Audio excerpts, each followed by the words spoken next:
left. We got the boys in the building. Speak On It podcast. I am your host, Big Mike. I'm here. I got the fellas with me. I got Anthony underneath me. Brave man wearing that jersey. One Nation. Dylan over here. Just so Breezy you know, underneath. if you're reading this, the Nets won. Oh my God. Suck it!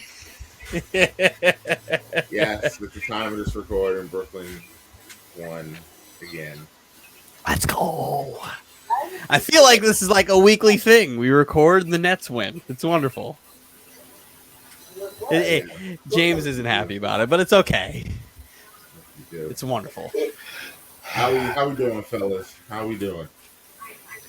Couldn't feel any better, Michael. Couldn't feel any better. This is a wonderful day. The Nets win again. Still number one in the Eastern Conference. Kyrie Irving posted a video of him putting sneakers on today after news broke that he may be returning. It means he's ready to get to work. Tie by Christmas. Tie by Christmas. And then guess what? God. Are you serious? Kai by Christmas. Hashtag Kai by Christmas. And then we're going to put the fucking Lakers behind the shed. Old Yeller. Put them out of their miseries. And they're going to have to blow it up. Blow it up. Boy. Kai by Christmas. You are How are you doing? I'm doing well. I'm doing great. My blood is still pumping from earlier's arguments in the chat. I kind of owe Anthony / Enaka a fair one. He owes me my 30. Run him that fade. Yeah. I don't know what he's talking about. Yeah, maybe if you get attention to the chat after he catches L's, you'll be fine. But Don't know what you're talking about, brother. I'm doing well.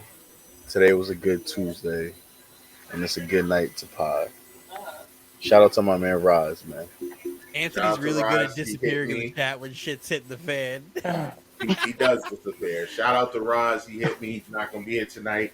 He will be here next week live for our Christmas edition or holiday. I don't know if we could say Christmas or not, but fuck it. Happy Chrysler. Merry Christmas. He'll be back. Roz will be back next week. Anthony, how you doing, brother? You need a hug? He ain't getting one from me. I've actually been doing quite good. I've been working like it's nobody's business, just trying to clear off some financial stuff. But, things been fun. I've been playing video games, a lot of video games, because that's my source of entertainment, because clearly my sports teams aren't really giving me that. But, you must have played a lot of video games on Sunday.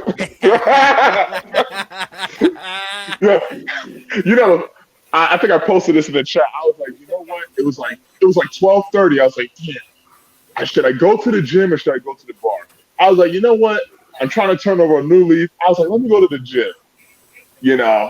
And that was like the first time I was skipping the Raiders play to go actually do something else.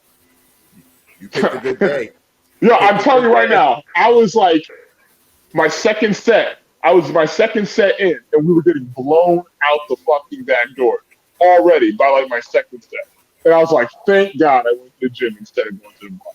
Like, woo! You can't even fan it right. Real fans watch their teams get their asses whipped. I don't want Dylan, I don't want to be subjected to weekly torture like you, all right? I don't want to see my team get their back blown out every single week. I don't want to see my team do that. Because you never know. My team may not do that. It's great. It's a great thing when it doesn't happen. It's very hard to talk shit to me as a Jets fan because I'm so cynical. Like, I understand what we are. I don't try to be anything we're not like you do. Because, man, oh, man. We're getting into it now. Fuck it. Put the band on. You're going straight to the Raiders, huh? We're going straight to the Raiders. Fuck it. Let's do it. We're going straight there. because man, oh man, did the Raiders, Yannick Ngakoue thought it was a great idea to bring everybody to the middle of Arrowhead, stand on the logo, and just pump them up like they were going to do something. And man, what a day it was for them. Long. The Raiders did their best Jet impression because identical outputs by both teams, except in the last 5 weeks, the Jets have outscored the Raiders 4 out of 5 times. And the margin of victory by the other team is significantly less when you play the Jets' horrid defense than when you play the Raiders' defense. And they don't have an excuse because apparently my excuse is we're a bad football team because we're a bad football team, young football team, also the most injured football team in football. But the Raiders are supposed to be good. I hate that excuse, but guess what? know it's always an excuse. If we were fully healthy, we'd still be a bad football team. And I understand that. So what's the point of even mentioning that? Because there's obviously there are like y'all stink regardless. Context. We do, but we know. What's your excuse? I never put. Did I ever say? You sound like Porky fucking Pig. You acting like I picked the Raiders to go to the Super Bowl. You acting like I picked them to go to the Super Bowl. You know my picks. I never put the Raiders on no pedestal. You do. The only reason you didn't pick the Raiders to go to the Super Bowl is because y'all started a losing streak. Oh my god! Won. Wait! Hold on. What week on this podcast did I start giving my Super Bowl picks? Please, what week was it? 2 weeks ago? Was it 2 weeks ago? It was about 2 or 3 weeks ago. We did the Super Bowl picks. Episode 6, yeah. Yeah. Episode 6. And that was in the middle of the Raiders losing 3 straight. But you was a whole different animal, Anthony. Hold on. You was a whole different brother. Hold on. Every single week we have done this podcast. And even to this day, I have said the same thing. There is only one nation. Only one nation, all right? Yes, we're 6-7. I get it. We're 6-7, okay? The season ain't done yet, all right? I still wear this. There's a reason why I wore this jersey today. I wore it for a reason. Because I don't care if we're 6-7. We still are going to run the West. We may not win the division, but that is legitimately running the West. The only way you can run the West is by winning the fucking division. No.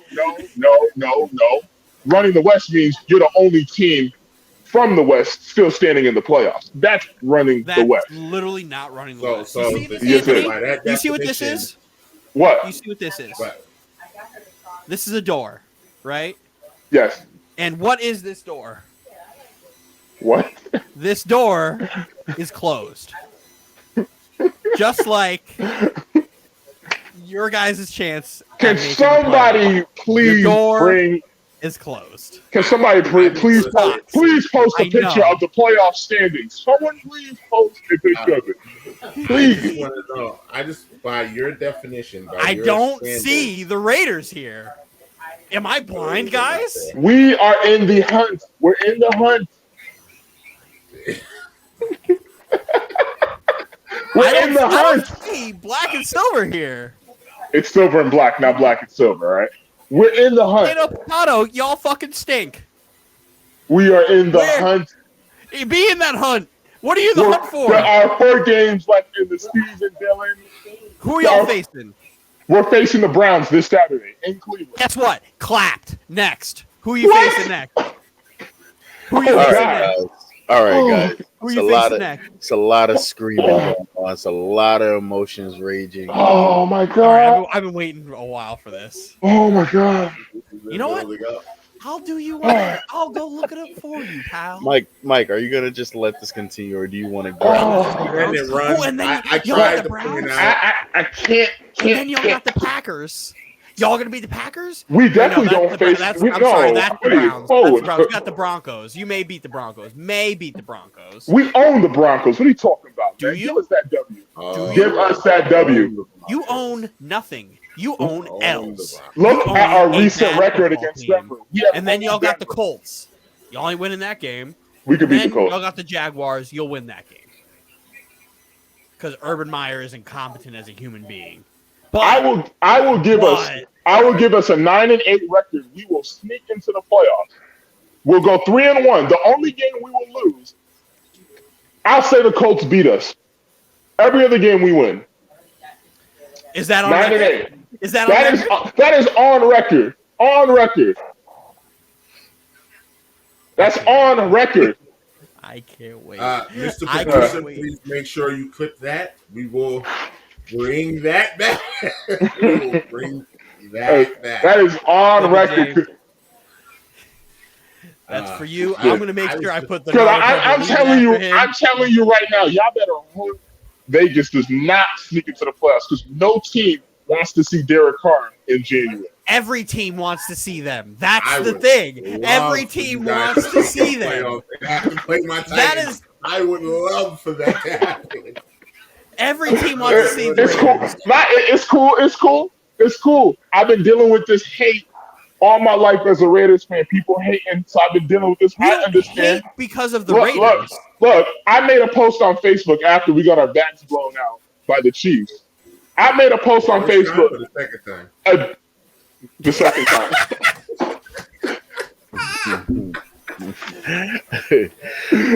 Oh no, I can't. Honestly, I can't even say that. You walked right into that. I have nothing to say about that. But no, the second time we got our backs blown out, I just posted a status saying, we had a bad game. On to the next one. That was the funniest thing I saw all week. And I got roasted by like 8 different people just for putting that up. Am I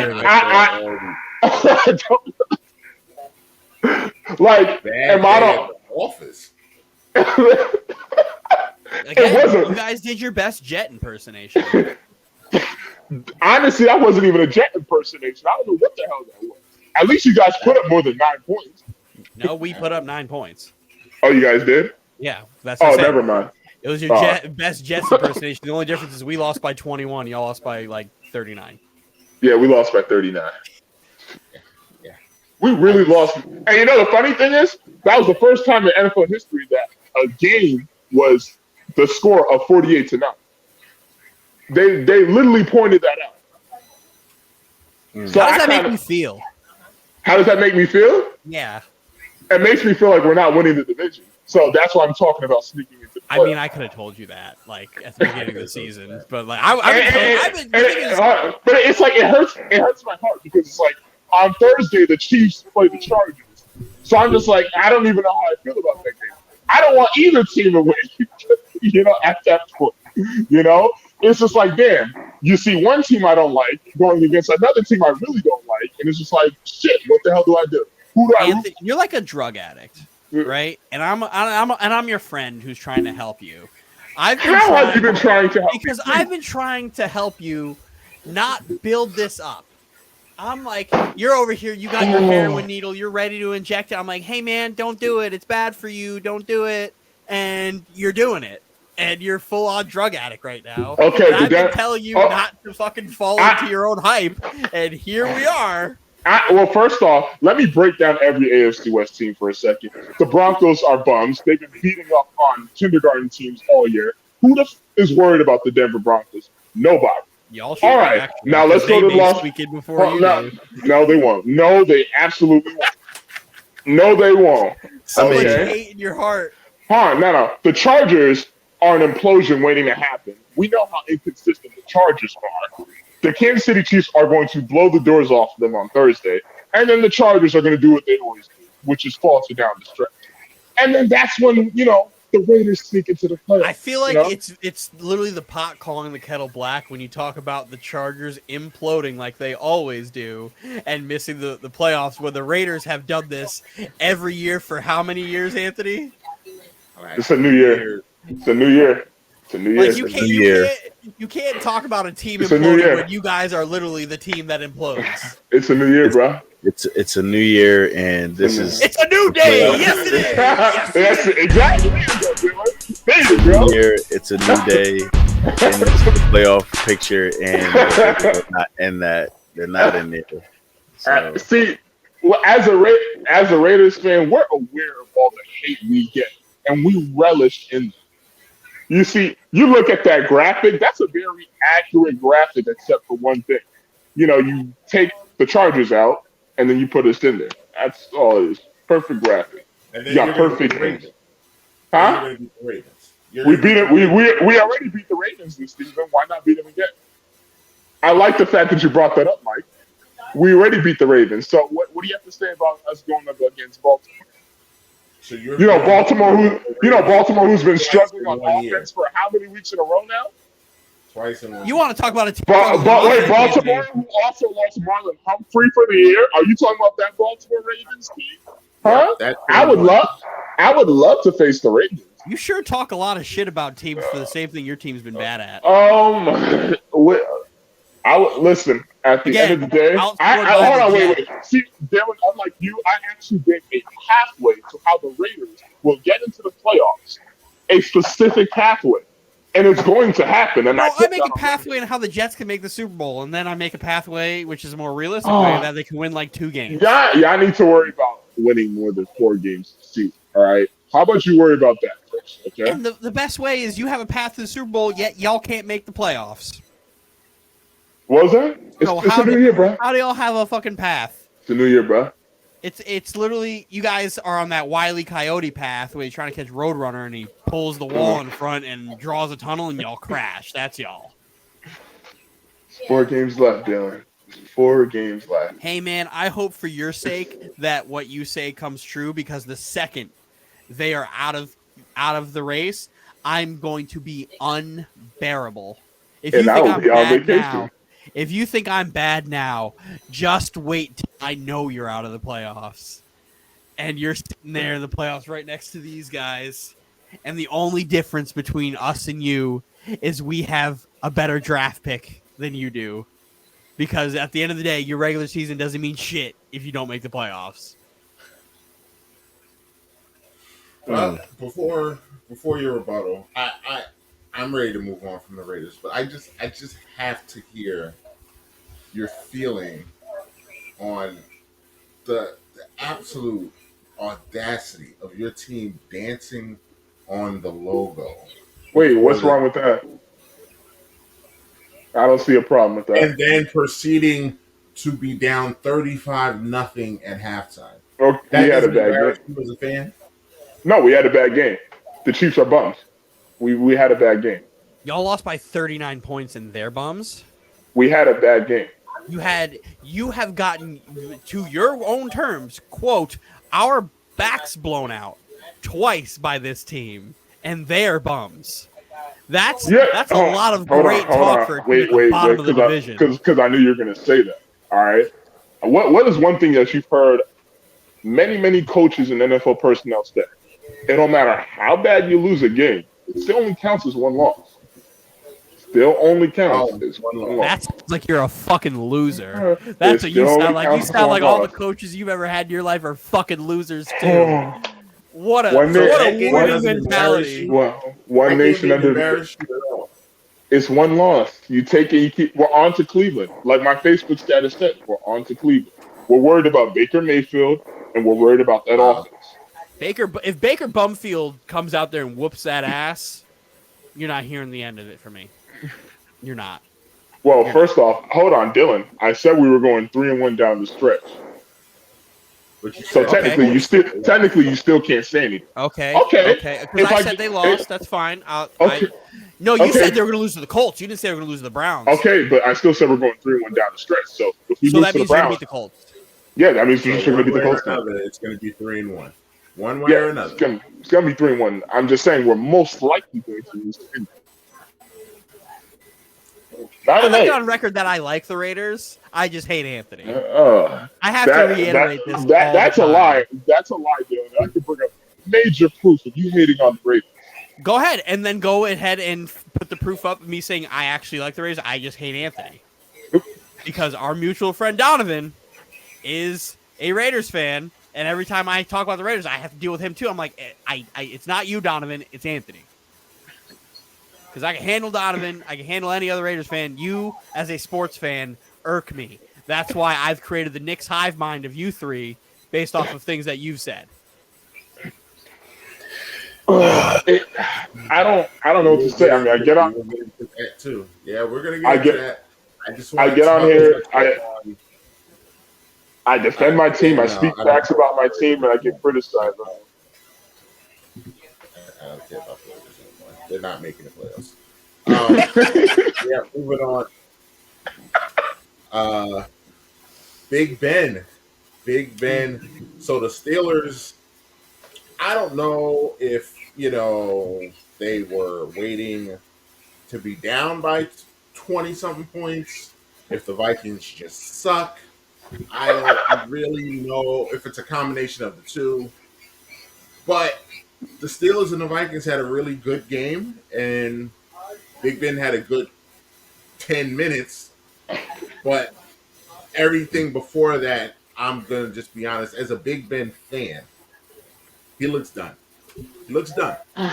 We And called the that question game I raised to the panel, has time run out on Big Ben? Did you see what I did there? Because Big Yes. Ben's a clock. Okay. We called that game the Can't Beat the Lions Bowl because he had the team that lost to the Lions and then the team that tied against the Lions.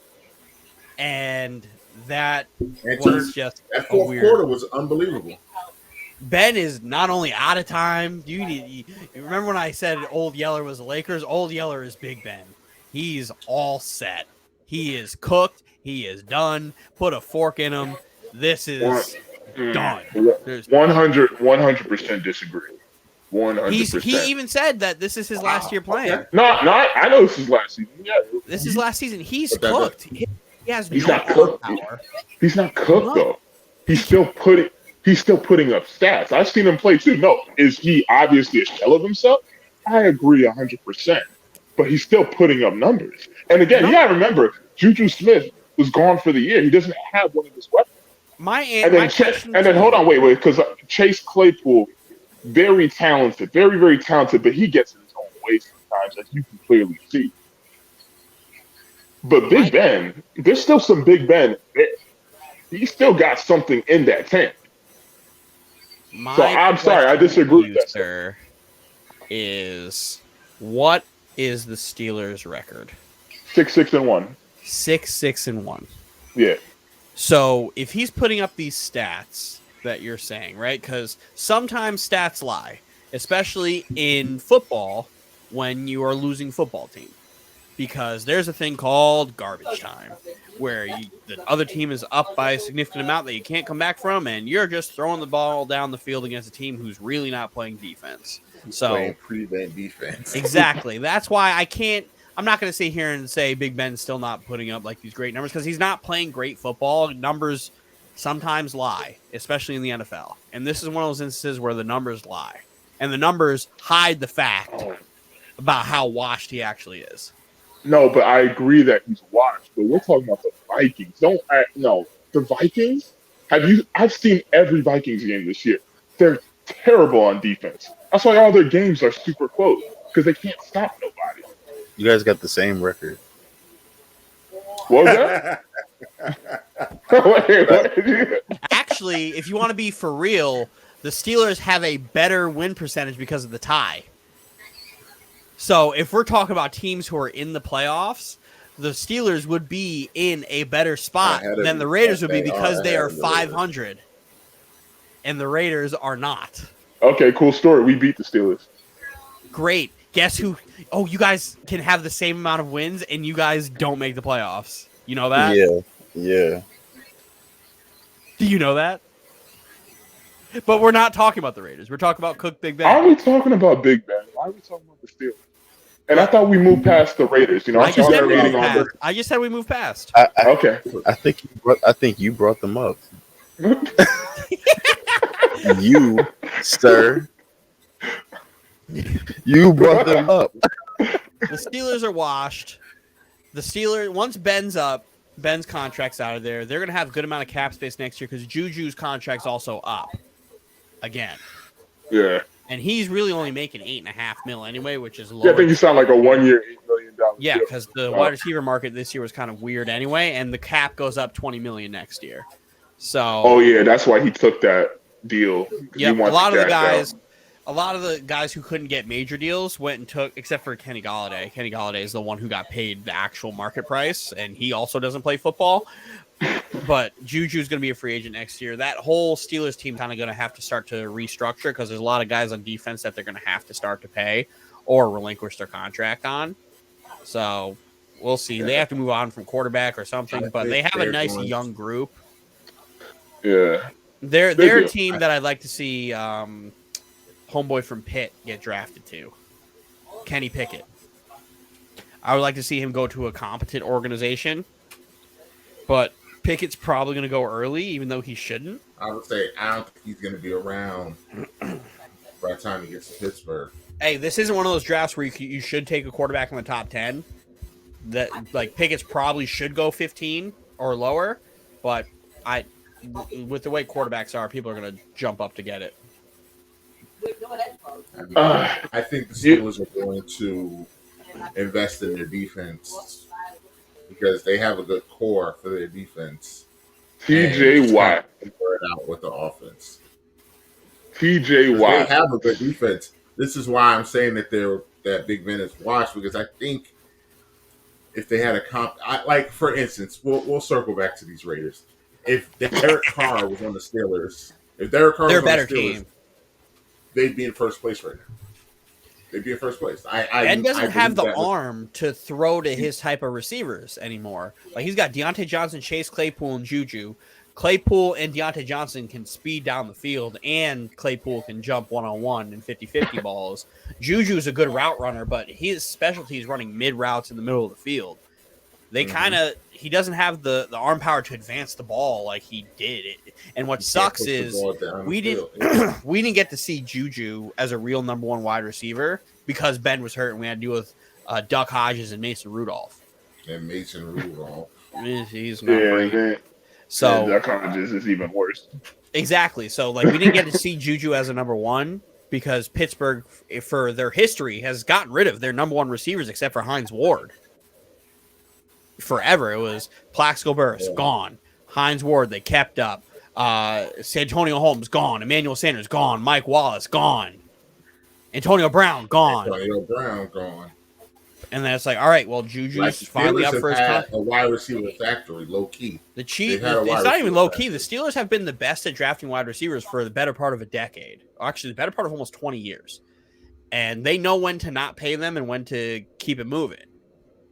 So with Juju, we didn't get the chance to see him be a real number one because of the incompetency at the position for quarterback for them. So that's what kind of sucks.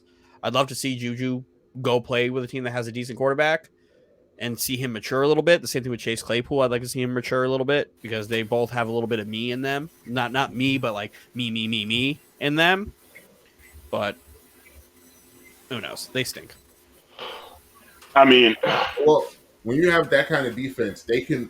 The thing with the Steelers is they can win on any given Sunday because their defense legit could just come out and shut your shit down. So they're not completely out of it yet, but I mean, are they? If the they, best even thing if they that might happen to them would be Ben getting hurt. That Well, I think if Ben got hurt and they put in Dwayne Haskins, it may be a good option because Haskins isn't a bad quarterback. He in Washington is an immature man. He's immature. He didn't have the mindset of a professional and was in an organization who didn't want him.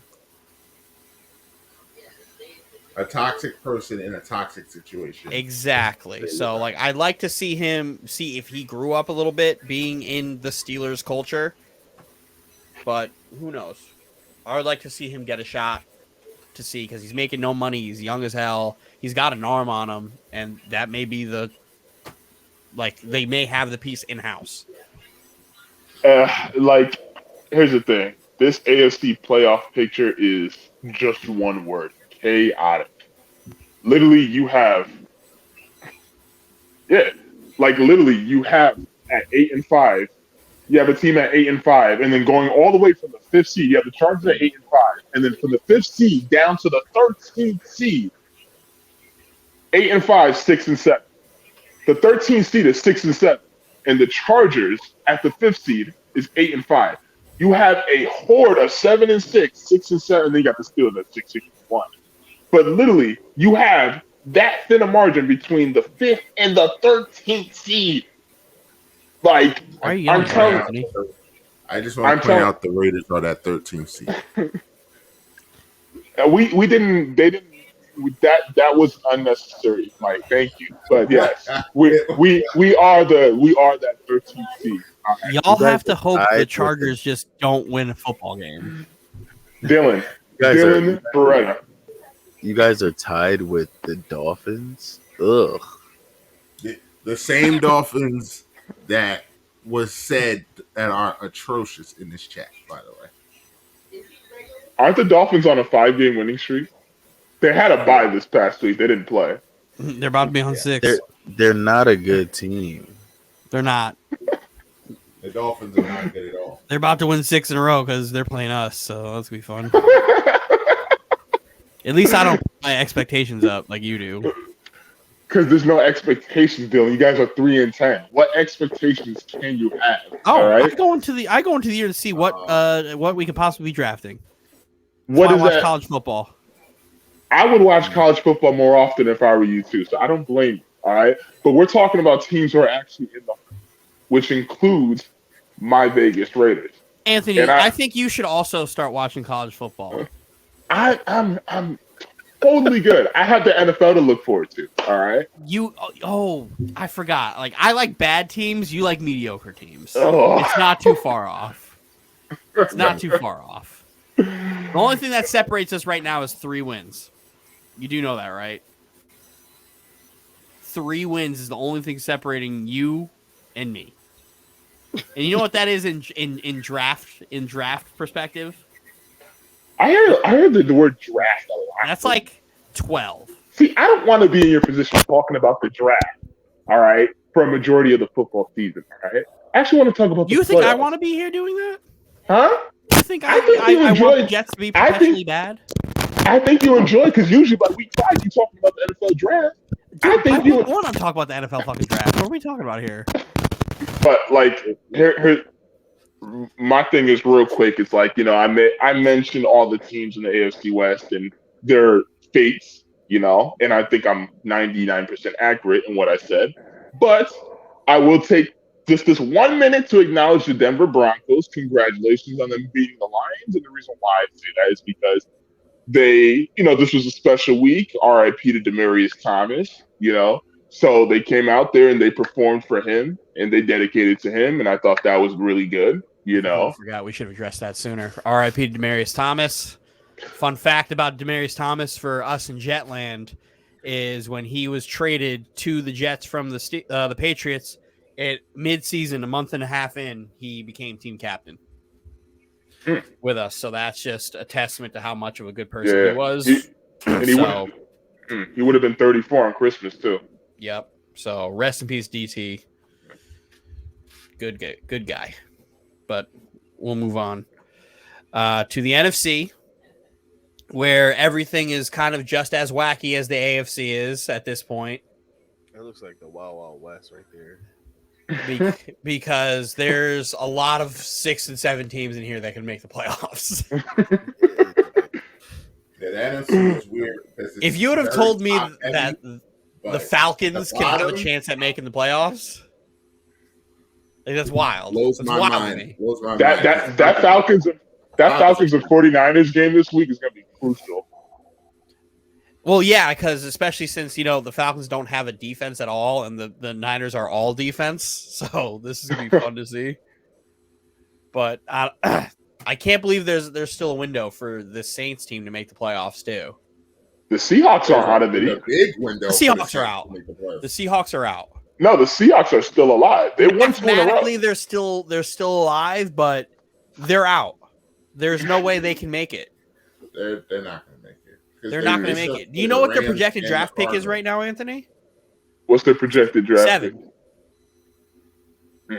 I don't think there's a world where they make it. I'm sure they can win out, obviously, but even if they won out, I don't see them making the playoffs.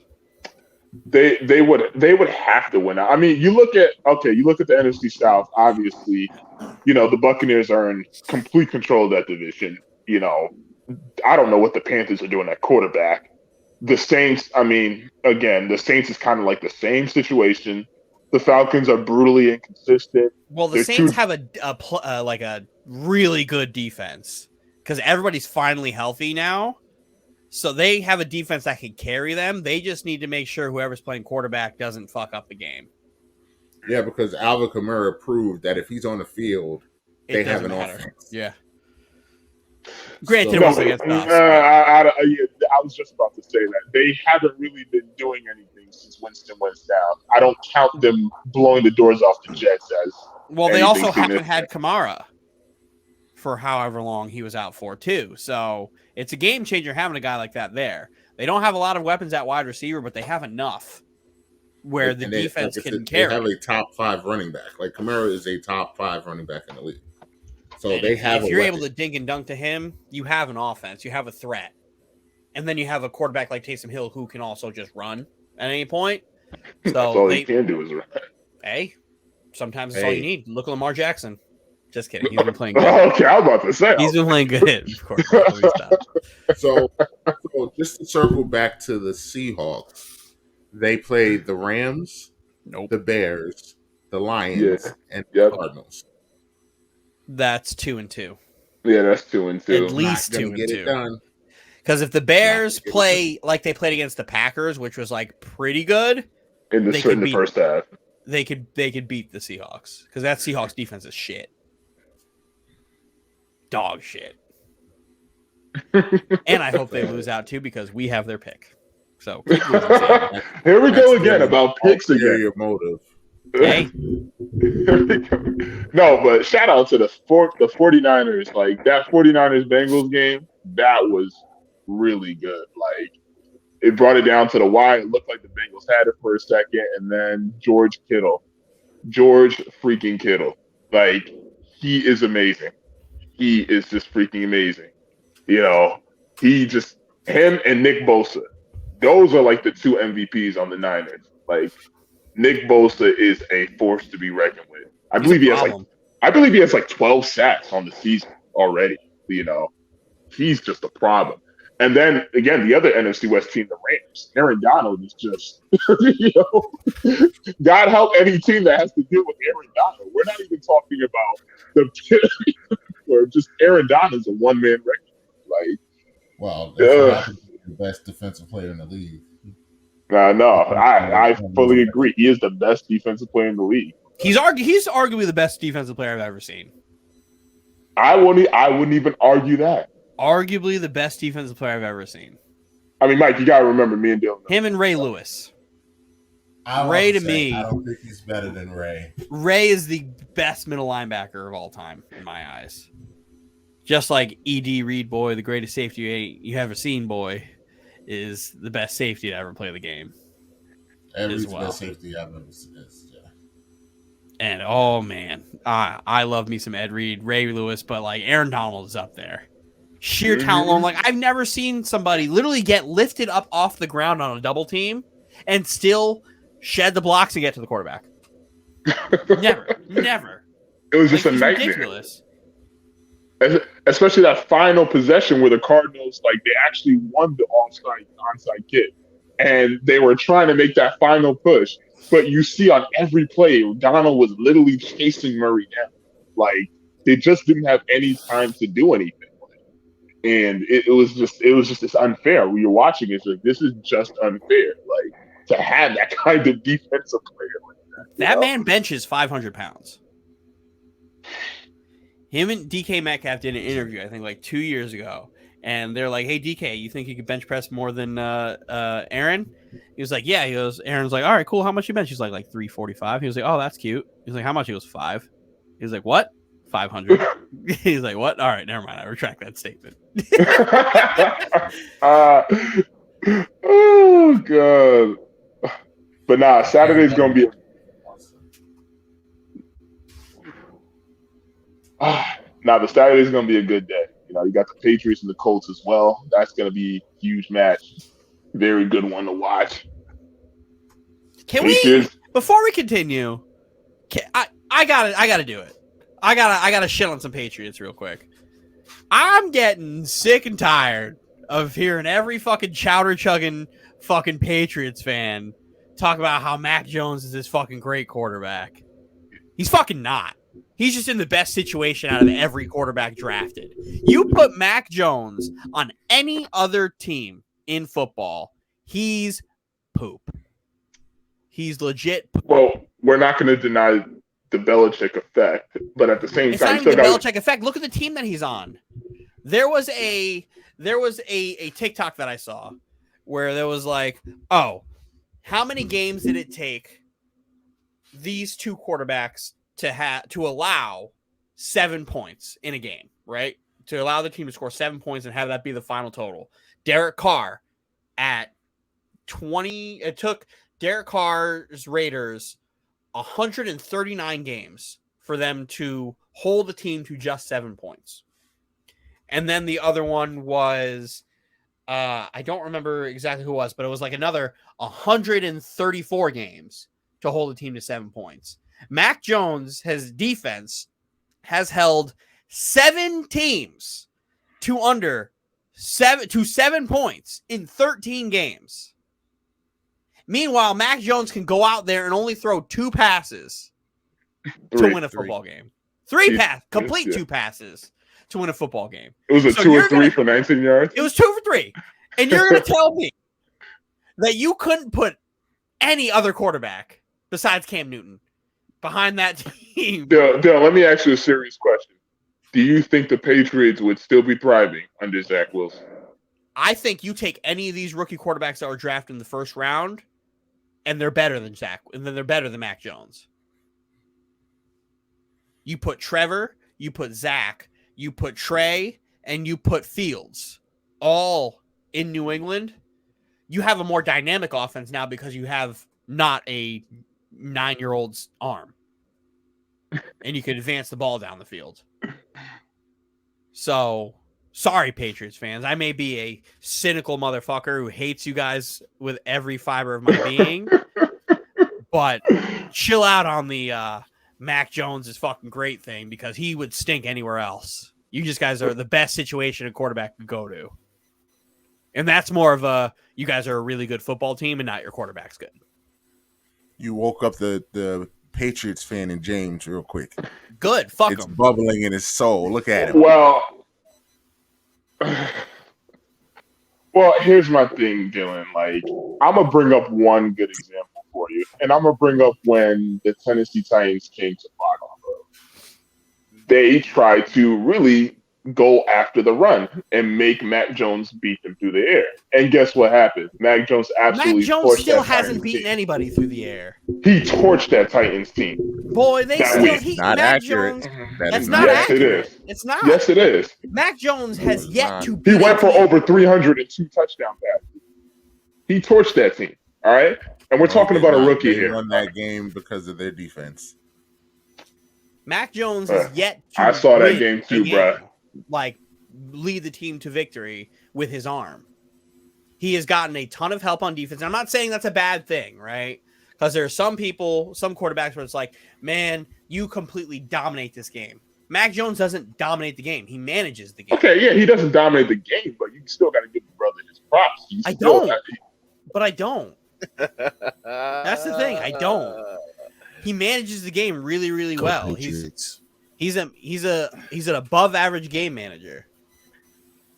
That's literally all he is. That's all he needs to be right now. Yeah, exactly. It's not like he needs to be anything more than that. But Patriots fans also need to acknowledge that he's not like great. He's just really good at what he needs to do. But the Patriots also don't trust him to throw the football. It's going to be real interesting when we get in the playoffs and if they fall behind early. Their defense won't allow it though. They're gonna if they get it when they get in because they're gonna make the playoffs. They're probably gonna win and get to the AFC Championship game because that defense is fucking really good. It's really fucking good. There's a reason Belichick went and spent all that money because that defense is fucking good. That's one of the better defenses he's had. And if you remember, I mean, the defense was good last year, and then that C word kind of took over. They had people drop out, and it just kind of fell apart. Cam caught COVID, and this season fell apart last year. Shout out to Matt But Judon. Matt Judon has had a great season and is playing really well. See, I'm not a complete Patriot hater. I'll shout out the people who I think deserve to be shouted out. Matt Judon has been playing unbelievable. JC Jackson has played fantastic football as well. If the Patriots are smart, that's great for them. Still fuck the Patriots. It's still fuck the Patriots. And if the Patriots are smart, they pay JC Jackson whatever he asks for at the end of this season. All right. Thank you for that. This whole game manager stuff, but it's just like, okay, I brought up the Titans example. He went over 300 yards. Can I bring up the Browns example when they played the Browns? 19 for 23, 200 yards, 2 to 3 touchdown passes? Come on now. The fact that he only had 200 yards for throwing 19 times, he averages like 6 yards a carry, 6 yards a throw. Okay, then let's talk about the Buccaneers game. Yeah, they lost the game. But Mac Jones played an outstanding game, and y'all all that was the best game in his career. That was the best game he played in his career. Got to do it more than once. And guess the power about that. No, but I'm just talking about his standout games. So if we're talking about on average, he plays a consistently good game. No, he does, but it doesn't warrant he's fucking fantastic because he's not. I'm not going to say I'm not going to a granular scale. Rookie of the year. He's not. He shouldn't win Rookie of the Year. What are his touchdown numbers? He doesn't have shit to. No, he won't. He won't win Rookie of the Year. But But he's in all this. He hasn't even won a Rookie of the Week. Wait, hold on. So let me ask y'all a question. Let me ask you and all y'all a question, because I hear a lot of Patriots fans say this. Do y'all see a baby Tom Brady in Mac Jones? No. Yes. I got to know and a yes. Yes, because the play style is the same. Because in New England, they didn't really use Tom Brady's arm as much, because I'm on record saying Tom Brady, like, his arm has been dead for like 4 years. And then I'm like, oh, he goes to Tampa and all of a sudden he can throw down the field. Maybe it's just the offense they're running. And it turns out it's just the offense they're running because Noodle Arm Mac Jones looks great. So... Like, I see it in comparison in body composition and physical abilities, yada, yada, yada. I don't see it, like, going forward because eventually you're just gonna hit him. Like, I don't know. You're just gonna get to him because when he gets pressure in the pocket, man, he's useless. He's useless because he can't move. So, and I'm gonna say no because in a couple of years, he's not going to have the greatest coach of all time coaching him. Yeah. So, and there's a lot of questionable play calling offensively that's still kind of not on Mac Jones' side. And that's not, I'm not nitpicking here or anything like that, but like every Patriots fan I talk to and all that stuff, like McDaniels has been on some shit this year with some of the play calling he's got. And it's like, it's not great for Mac. I don't think it'd be great for Mac for his growth and his progression because you're eventually going to have to attack down the field, right? And I know he came from Alabama, where Alabama Open is a lot different than NFL Open, but like you got to give him a shot. Like I know his arm's not great, but you got to give him a shot to try to throw down. Granted, they don't have the greatest receivers. Hopefully they address that because you got rookie quarterback on the books and you could afford to. But if they don't get better receivers than fucking Nelson Aguilar and Jacoby Myers, then they're going to be in some shit. But even what you just said right now, that should be a testament right there to Mac Jones. Like again, he doesn't have, because again, you just said, he ain't got the greatest help around him, and but he's got deep threat receivers though, and they don't let him throw the ball down the field. Nelson Aguilar and Jacoby Myers are deep threat guys. Right? I see what you're saying. No, I see what you're saying. Yeah. They're deep threat guys, and they don't let them attack down the field. Everything's short, and then Hunter Henry in mid. So it's like, when are we going to let him like unleash a little bit? Like in the Cowboys game, he did some 20-yard plus passes, but like you gotta. We've seen some remnants of him like throwing the deep ball. I mean, obviously, it's there, but they don't do it consistently. Like I think that's very important in the quarterback for your quarterback to be able to go down there. Like with Zach Wilson, I just needed Zach Wilson to calm down because he kept trying to go deep, too much. And now I'm like, all right, cool. We're dinking and dunking. Let's throw deep now. And we're seeing that a little bit more, seeing more comfort in the offense. It's just different situations, man. It's just any other of those quarterbacks go to New England, I think they're better than Mac because they all have better tools than Mac does. Do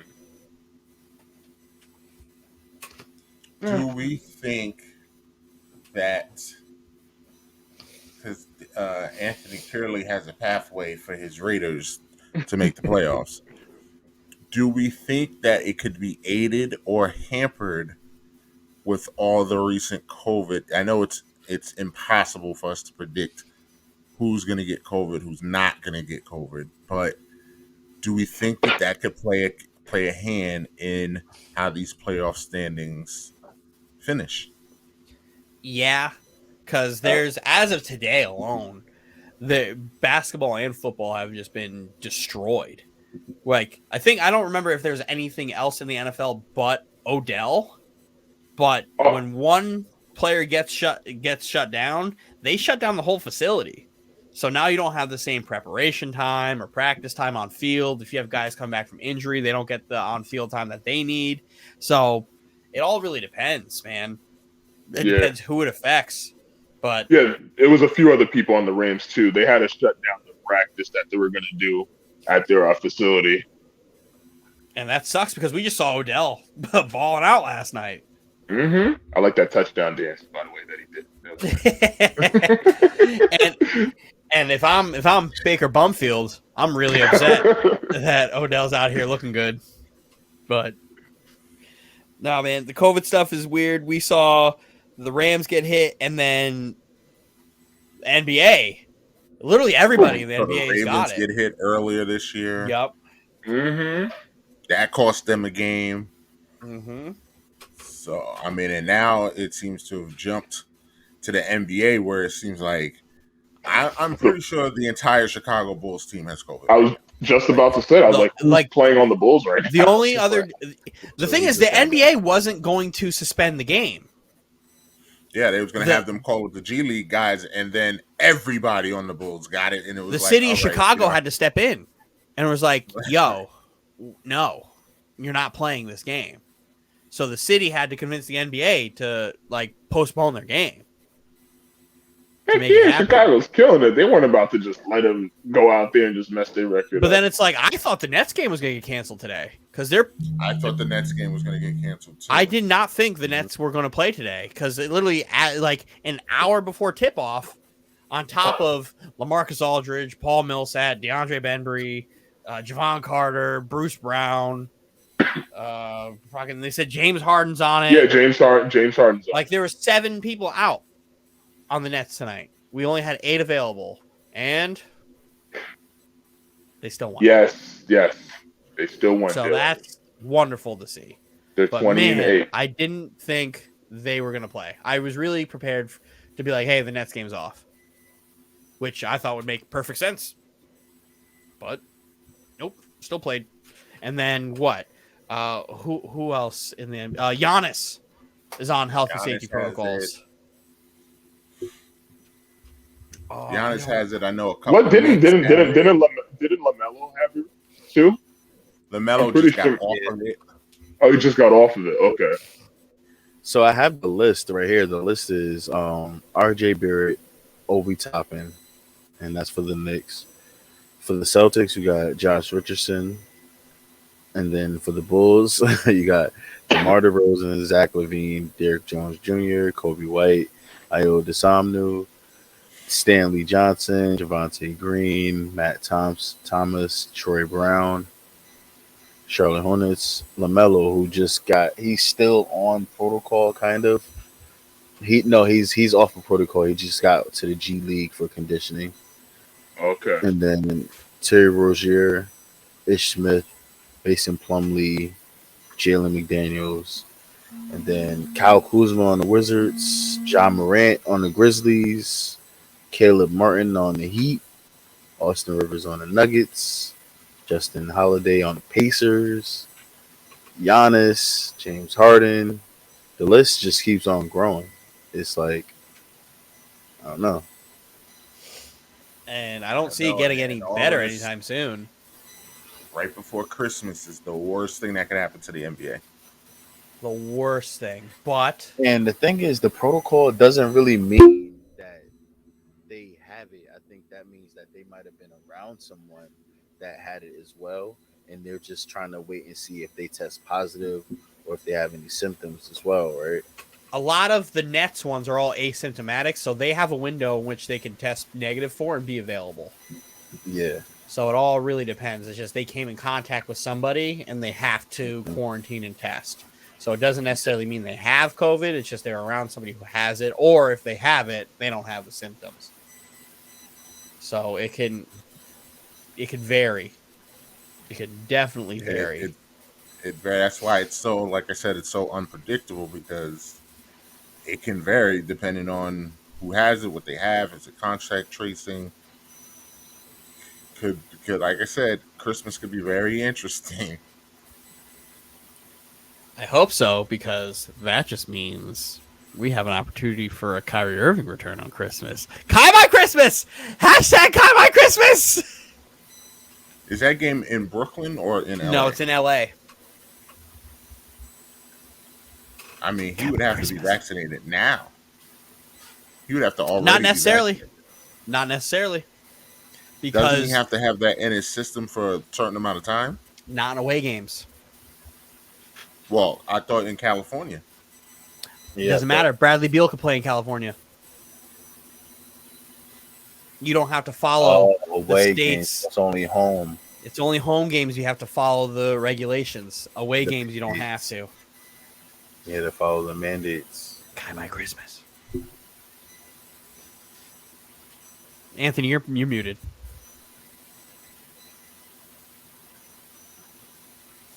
I don't think he's coming back. Oh, You can. he's not coming back by Christmas. You can be very hopeful. Kai by Christmas. Let me tell you something. Y'all just want me to be miserable. And it's okay. I get it. Some bad things happen to you guys, like y'all not winning a lot of games. And good things happen to me, right? I've been blessed as a Nets fan for the last couple of years after going through misery. My entire fandom as a New Jersey / Brooklyn Nets fan. And I'll I give you finally have that. something nice. And y'all want me to suffer. You know what, Mike? Guys, I'll give him that because Dylan, you were always a Nets fan, even when the New Jersey Nets were absolutely brutal beyond belief. 12 and 70, I was there. Yeah, I know you were there. I remember that. You were diehard Nets, so I will give you that. I will give you that. Mm-hmm. But y'all don't want me to have nice things. You guys should want, as NBA fans, you guys should want Kyrie Irving back to watch him play at a high level. Yes. So we should all be Kai by Christmas. Because what a Christmas present it would be for the NBA to have Kyrie Irving return against the Lakers and bury them. Merry Christmas to me. I don't know about the rest of the narrative. I would just love him to be back. I mean, I don't care if Kai they win or lose. So are you Kai by Christmas? Sure. Yeah! Is his stance still the same as far as taking the vaccine? What's going on with him in, that situation? It's all speculation. We don't really know. All Dylan, exactly, but Dylan believes the Kai by Christmas because Kai by of Christmas. the shoelace video, but it's all speculation. There's growing optimism in the Brooklyn Nets organization that Kyrie Irving will be playing this year. Growing optimism. I don't listen to anybody unless it comes from the horse's mouth because he himself has said, "Don't listen to the media when it comes to me." So we're just gonna listen to whatever he may present. There's a couple people I will listen to. As a fan, you should do the same. Shams Charania is one of those people who I will listen to when it comes to that stuff. But he's been wrong. He has not. Wrong. But I know better than anybody. Who I like listening to this Shams support because I don't listen to Shams. I like listening to Shams support. I only listen to Wolf Bombs. I know who covers the Nets and who covers the Nets well, and I've already been hearing this for a while. It's just a matter of when. right? And I don't know if it's a matter of him getting vaccinated or not, or if somehow the organization has changed their stance on allowing to have Kyrie Irving play on away games only. I don't know because in New York, which is where I live, I don't know how it is in Connecticut, but Monday they brought back the mask mandate Mm-hmm. for sure. So I don't know if there is any changes actually happening. They may be clamping down more because it's now cold and people are going to be inside around people a little bit more versus being outside. But speculation, Dylan. Yeah, but I'm gonna be happy about it.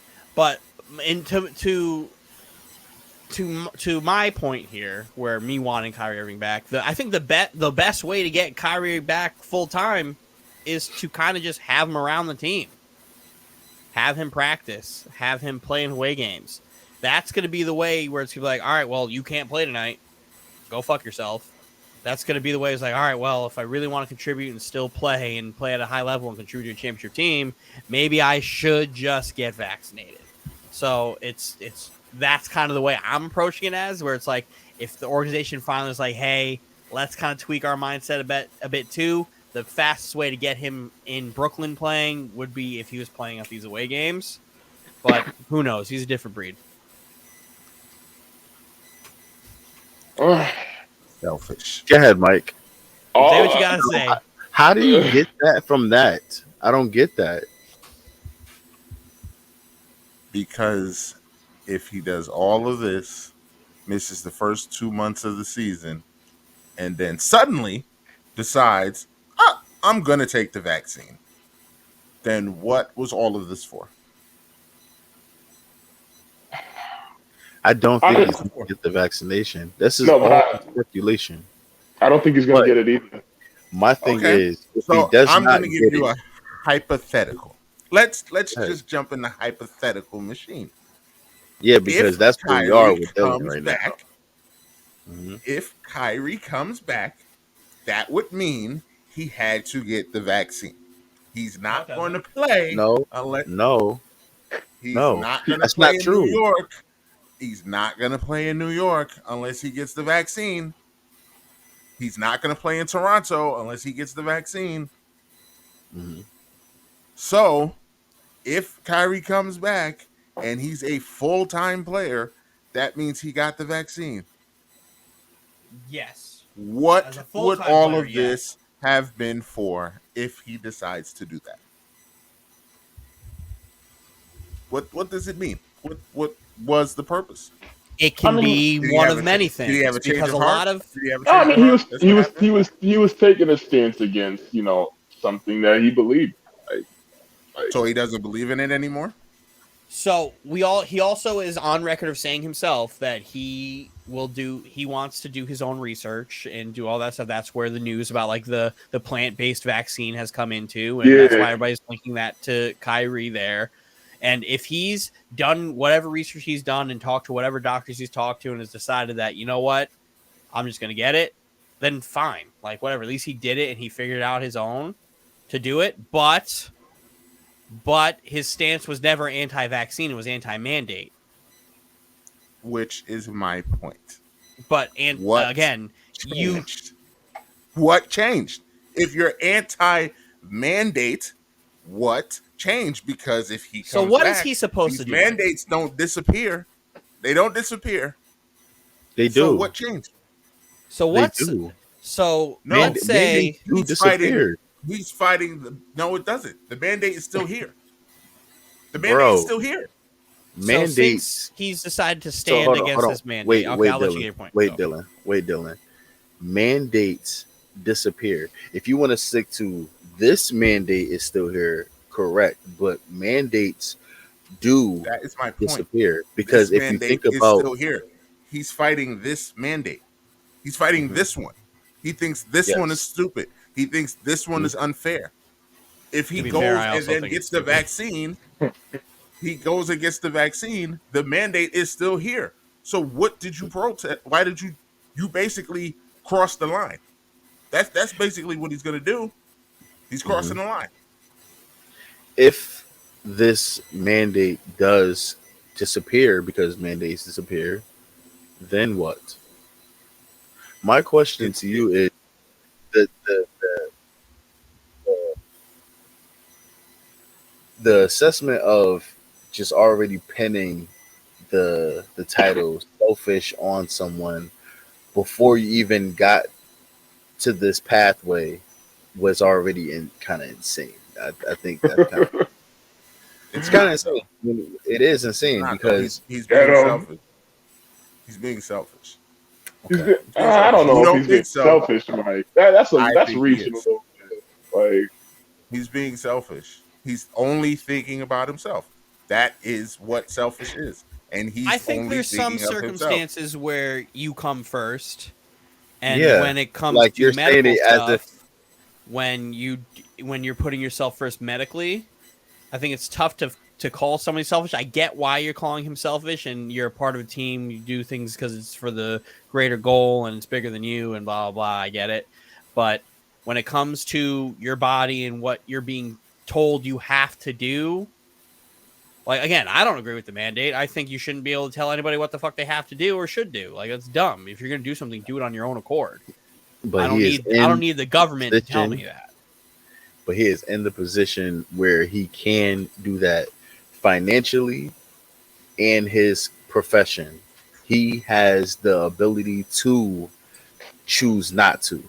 definitely I financially. said, I, I said if we were both in this, if we were all in a situation where we can not suffer financially and not suffer from our profession and choose not to do it and not be judged, we probably would do the same thing because you know how many people were against getting the shot but had to do it because they had to work, they had to make a living for their family.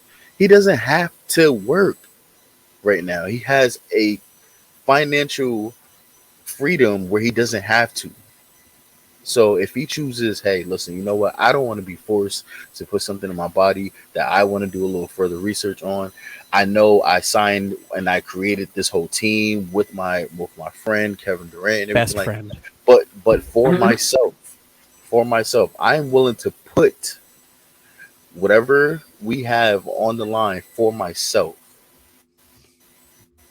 He has all right to do that. So is that not the definition of being selfish? Because he's thinking No, of but no, it's that's it. What the you know what it for is? the umpteenth It time. That is my point. no He's being no selfish because he's thinking of it himself. is it is the light you are putting it in. You're Yeah, putting but it it's in a okay. negative light of selfishness. That's what it is. It's an okay selfish. It's a good Exactly. kind I of think selfish. being Anybody selfish. has Do you I think think it's an Everybody's being okay selfish. selfish? Do you think it's selfish in a I negative way? I think he's being selfish. I don't agree with his exactly premise, but both can exactly. be true. Both can be But do true. you think he's See, selfish in a negative way? what you're saying is it's impossible for him to be selfish because you agree with his stance. I'm saying I agree with his stance, but I think he's self. I think both are true. He is being selfish, and he does have the right to choose. I never said he doesn't have the right to choose. He can choose all he wants. His choice is selfish. His So, okay, choice I is selfish. understand where James is coming from now because you're putting when I think of this as selfish, I don't think of it as a negative thing. I think of it as a like it's your right to be selfish with your body. Where when you say selfish, you're kind of like putting a negative Yeah, you're kind of making it sound like connotations he's on it. ignorant. Yeah, Like, it's just like I Because said earlier. because like I said, his Robin the fans of the chance can happen, and Robin is no. team He's possibly in the championship. That's why it's like so. James, I want to fix the mic. he's being selfish because, like I said, from that stance, my point is he's on a team. He's on a team that he helped put together. That team is making sacrifices. Everybody else on the team made the sacrifice to do the research and get the shot. He decided he didn't care and he's not getting the shot. He's decided, well, my research tells me not to get it. I I don't know think about the that's I don't selfish care because part. he had. I don't. Maybe he cares. Maybe he doesn't. I don't know. I'm not in his head, but he's not making any sacrifice. He's being selfish. I'm gonna go with what I feel is right. I don't care what y'all do. Does he I'm not gonna do have? me. So what's wrong I with think that? I wouldn't say he's not making any sacrifices. He's sacrificing his career. If we know anything about Kyrie Irving actually really likes playing basketball, and that's been He very, does. He likes very he likes to clear hoop. and apparent. So he's sacrificing an opportunity at a championship at his legacy, which him and Kevin really care about. Yeah, And because about $35 million. that door is closing. So like, you think he is like not aware of that? Do you think he wants to miss out on that door closing? If like I can tell you right now, Kyrie's out watching all these games and is still working out and keeping himself in game shape and is ready to come back. I've read many a thing and I've seen many a post and article about how he's still keeping himself in shape. He's just waiting for the time to come through. And whether he's changed his mind and has decided that the vaccines that are out there are the ones he's going to go and grab, and he changes his mind, you can still very much so be anti-mandate. And I hope when he does come back, he's talking shit about that mandate in his press conferences. I mean, again, because that will prove whether he's really about it or not. And if he comes out And here if he comes back, and like I said earlier, Dylan, if he comes back and says, HIPAA, I'm not saying anything, then what was all of this for? What was all of this for? That's my only concern. If Kyrie's going to be a weirdo. And say, I'm not going to say anything, fuck y'all. Yeah, if Kyrie's going to be a weirdo about it. And go, that dude's not selfish, get out of my, come on. Well, if he comes back, you know he's not selfish. Because he did it. If he comes back, he's a hypocrite. That's what he is. He's a hypocrite. He's a hypocrite. He's a hypocrite. If he's against the mandate and against the vaccine, and then gets the mandate, then goes and does it, is that not the very definition of it? Am I crazy? Is that not a complete? I think that it is situational. I hope he does a better job than Ennis Freedom does. Also, but Ennis Freedom. Put some respect on his name. One of y'all called him Ennis Cantor in the group chat the other day. It's Freedom. Yeah. It's Ennis Freedom. Also, doesn't have the same ring as Meta World Peace. What a jackass.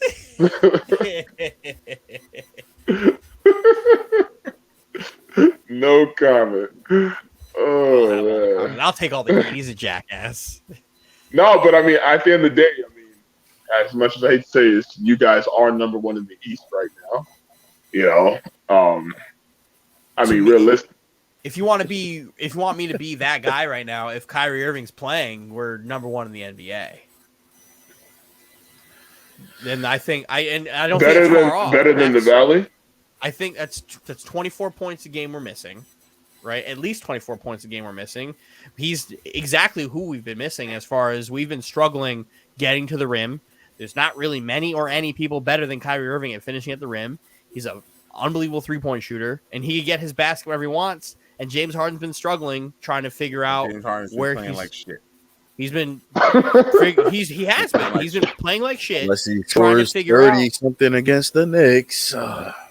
Yeah, but still, that was an outlier game. Extremely well against us. Everyone does. That was an outlier game. James Harden doesn't have to worry about picking and choosing between scoring and facilitating if Kyrie's there. Mm-hmm. And being number one in the NBA at this point really is only a matter of 3 or 4 games. So it's not like, and it's too early anyway. Exactly. We only have 8 losses. So we just go from 8 losses to 4 losses, and you pick and choose, especially with some of the weird injuries we've had too. So I think if we're not number one in the NBA, we're pretty damn, we're already pretty damn close, but we're maybe 1 or 2 games out. I don't think that's too far off from me saying Kyrie's a top 15 player in the league. Well, Kyrie comes back, that makes y'all a legit championship. That makes us the favorite contender. I don't think our team currently to come out of the East. I don't think the team currently constructed gets out the East. No, I would argue. No, I would argue if James Harden got his act together, y'all were still a championship team. It's I would tougher. argue that. There's a lot of matchups defensively that we just can't do, and that's where you need a guy like Kyrie who just get you 25. If Kyrie doesn't come back, they're going to run into Milwaukee, and it's going to be the same problem they had last year. Milwaukee's going to be too big.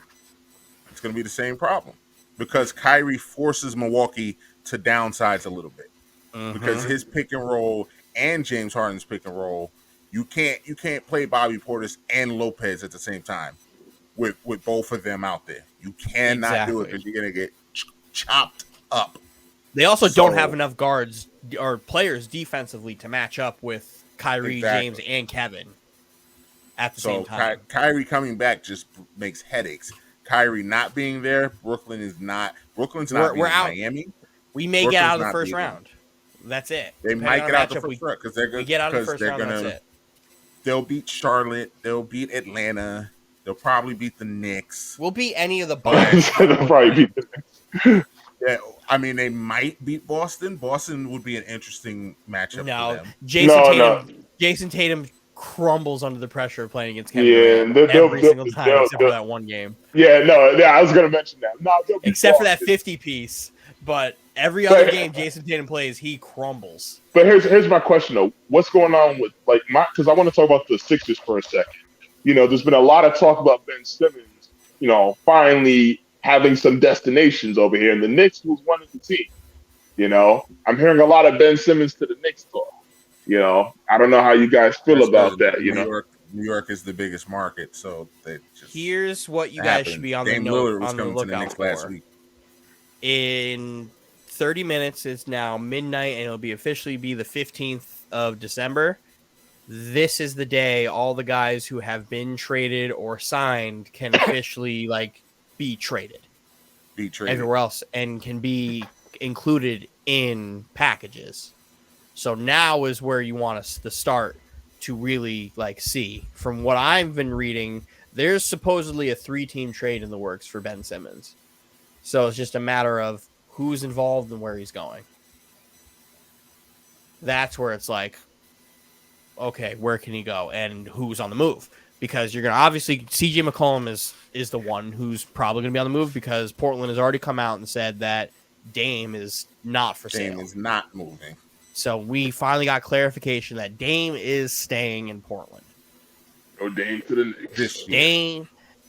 He said this. They're going to lock him up. They're going to give him his extension. Oh yeah, they're going to give him that $200 million. So and whatever they do is going to be working in collaboration with Dame and Chauncey as far as players that need to be brought in. And Dame has come out and said that he wants to play with Ben Simmons, which for them would work wonders because they're the worst defensive team in basketball. And if Ben Simmons could do anything, it's play fucking defense. Yes, he can. And then that also makes that team also doesn't have a real point guard because Dame's not a real point guard. He's a scorer. And then you get your facilitator for everybody else. So it's just a matter of who's involved in that trade because CJ McCollum and Robert Covington have been playing terrible, and those are two guys financially they could mix and match on. What are they going to do with Nurkic? Because he's on the last year of his deal too, and somebody will want to pick that up, and who'd be willing to play ball. Then you have John Wall in Houston, where you don't really know what's happening. They're not playing him because he take minutes away, but they don't have a real point guard because they're playing Kevin Porter Jr. and Jalen Green at the same time, and they're both shooting guards. So who knows? And then you still have all of Indiana, who's up in just arms. They're going to get rid of someone, and then Sacramento, who's trying to get rid of people too. So there's a lot of trades that can be made. They're always trying to get rid of people. But they're not. This is the first year they're really actively trying to sell. And they have to choose they have to choose what guards they're going to keep because they have 3 really good guards on their team. And I'd like to see De'Aaron Fox go to Philly. That would be nice. From what I understand, De'Aaron Fox and Buddy Hield are a package deal. If you're going to take one, you got to take both. True. Yeah. See, I think Ben Simmons will pretty much determine who wins the NBA championship. I would love to see Ben Simmons in New York. You think so? I would love to see it because I don't think there's a player in the league who embodies Tibbs and Tibbs defense more than a guy who was second in Defensive Player of the Year. And you have a creator for everybody else. That's true.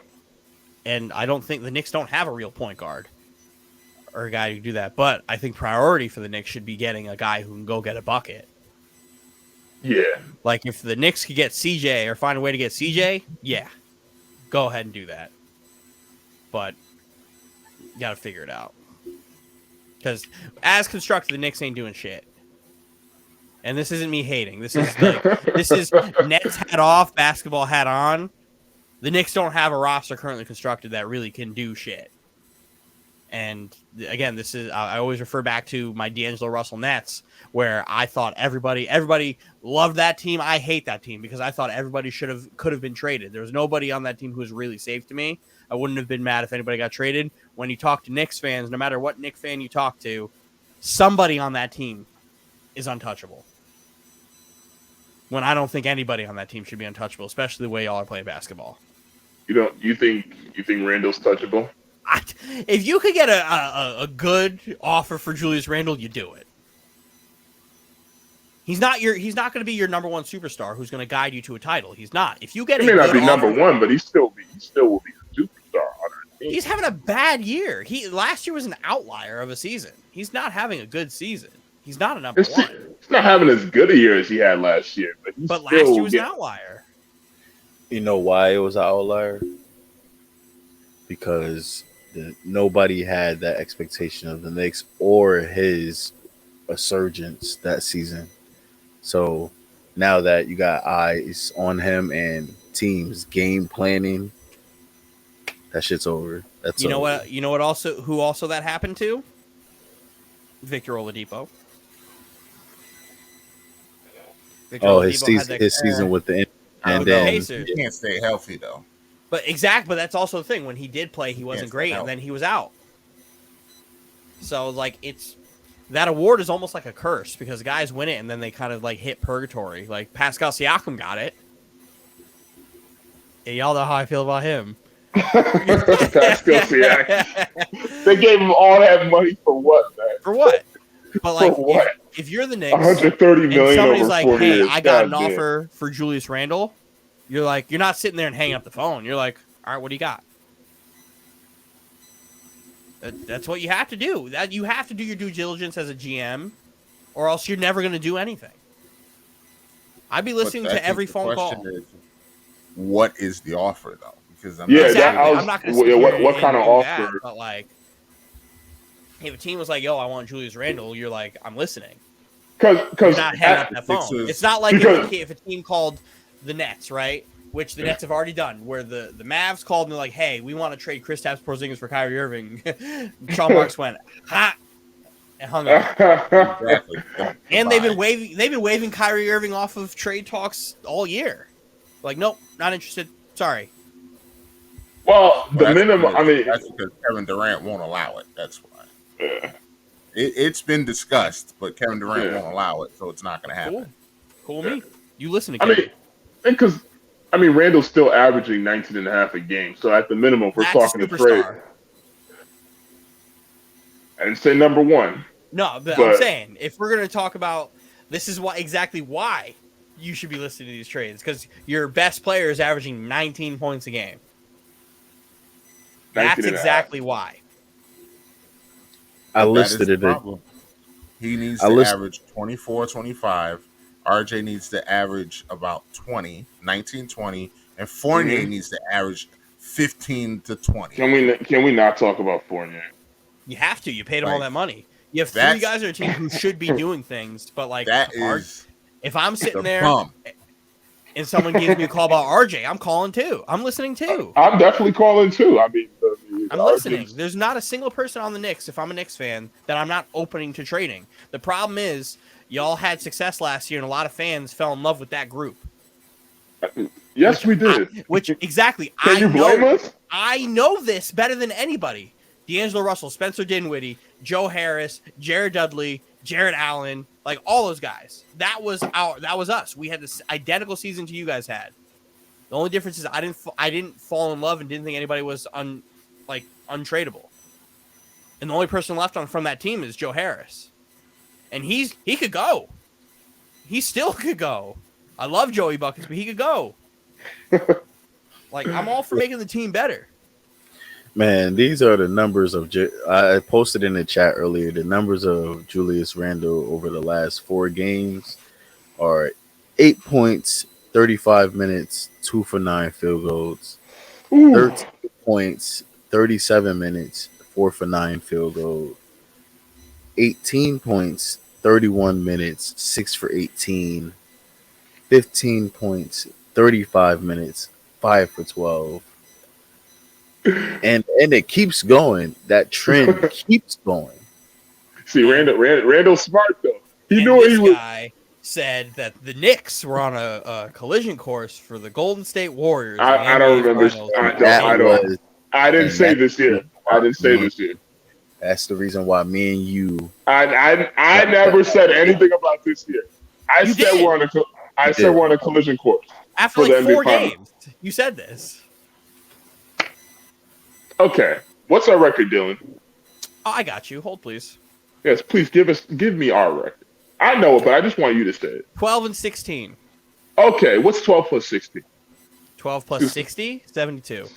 No, 12 plus 16. Let's do some math. 12 plus 16 is 28. 28. How many games are in the NBA season? 72. So you're telling me, with the team as currently constructed, y'all can get anything higher than a 6 seed and make it to the NBA Finals, where you eventually have to run into a Miami, a Milwaukee, a Chicago, and a Brooklyn? All I'm going to say is that it's early. I'm not saying anything about the finals, any teams. I'm just saying it's early. That's all I'm saying. But you're the one who said y'all are on a Dylan. And you just said your best player is averaging 19 points a game. Dylan Barretto. And you're going to say, don't put my government name out here. Dylan, relax. I just said it's early. I'm not making any of this statement. Your team's best player is averaging 19 points a game, and you're going to the NBA Finals. Dylan. I'm just saying it's early. I'm not saying Dilly. You can't do that to me. This isn't even like the Nets hate. This is just NBA hate. Like, you can't do that to me. Just saying it's early. I'm not saying anything else other than it's early. Yeah. Anthony, this isn't a hate question. If there's one player you want to trade for right now that you think is available, who is it? I want to trade for Ben Simmons. I would like to have him on our team. I think Ben Simmons would work for you guys. It doesn't matter what you'd have to give up, and give up Julius Randle. And that's usually where the trade talks would just like completely plummet, because the Sixers have just been wanting a king's ransom for this guy, and they still do. So if I give Julius Randle like 2 firsts, bye. See you later. 2 firsts for Julius Randle. 2 firsts and Julius Randle. Go. Because guess what? Julius Randle's going to go to Philly and make them worse. Because you're going to lack floor spacing when you play him with Embiid. So, like, yeah, problem. You do it. Because then you make a playoff team worse that you're going to have to play against. Fuck it. Do it. Why not? How about you, James? One player that you think may be available that you'd like to see the Knicks trade for? RJ Barrett.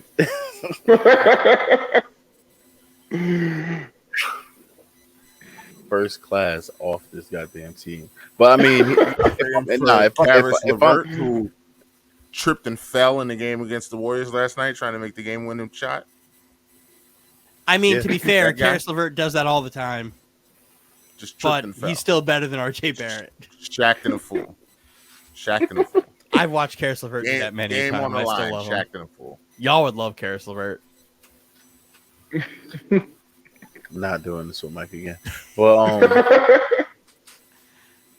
I'm gonna give RJ some grace because he hasn't played in a good amount of games.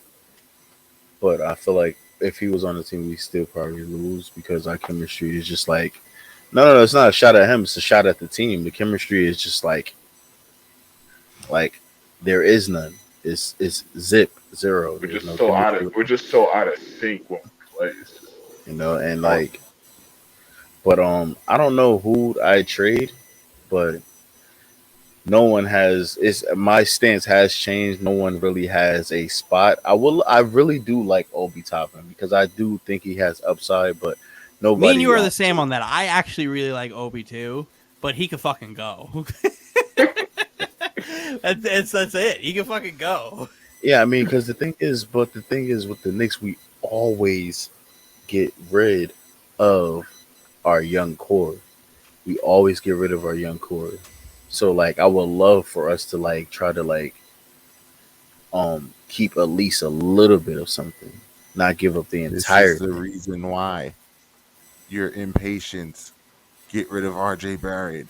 Why? But if you Two can and a make the half team years. better, Get why rid would of you not him. get rid of him? Because you can't have it both ways. You can't have I want to make the team better, and then I hate when the Knicks give up their young talent. It can't be both. You either got to ride with this and let these dudes get better, or turn into the Lakers. It's That one just or the means the two. Knicks have to I pick said one. you got. I no. Hold on. Let me get my point. You have to pick a player you're going to keep. My point is there are players on the team that can go. I don't want to give up the whole core. I like Quickly. I like Obi Toppin. I mean, everybody's jumping on the bandwagon of the kid that hit the 7 threes the other night, but I mean, anybody has a good game like that. I'm not following that. They made it a point to say, oh, he's out tonight. Like, who cares about him? He had one good game. Knicks Who fans the are fuck quick to cares about crown that? someone, man. But RJ, I've been consistent in that stance about RJ. And Julius, I've been consistent in Julius as well.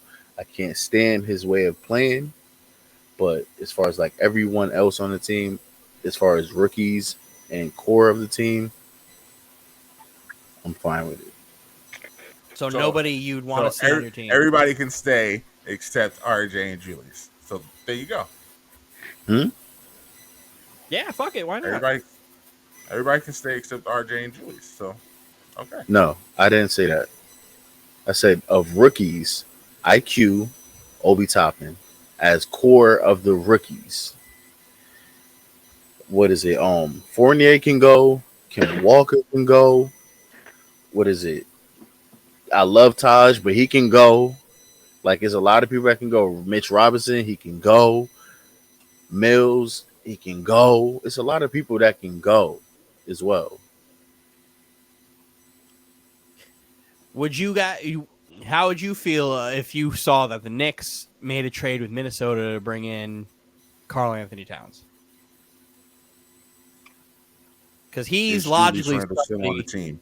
No, Then no. I'd be fine.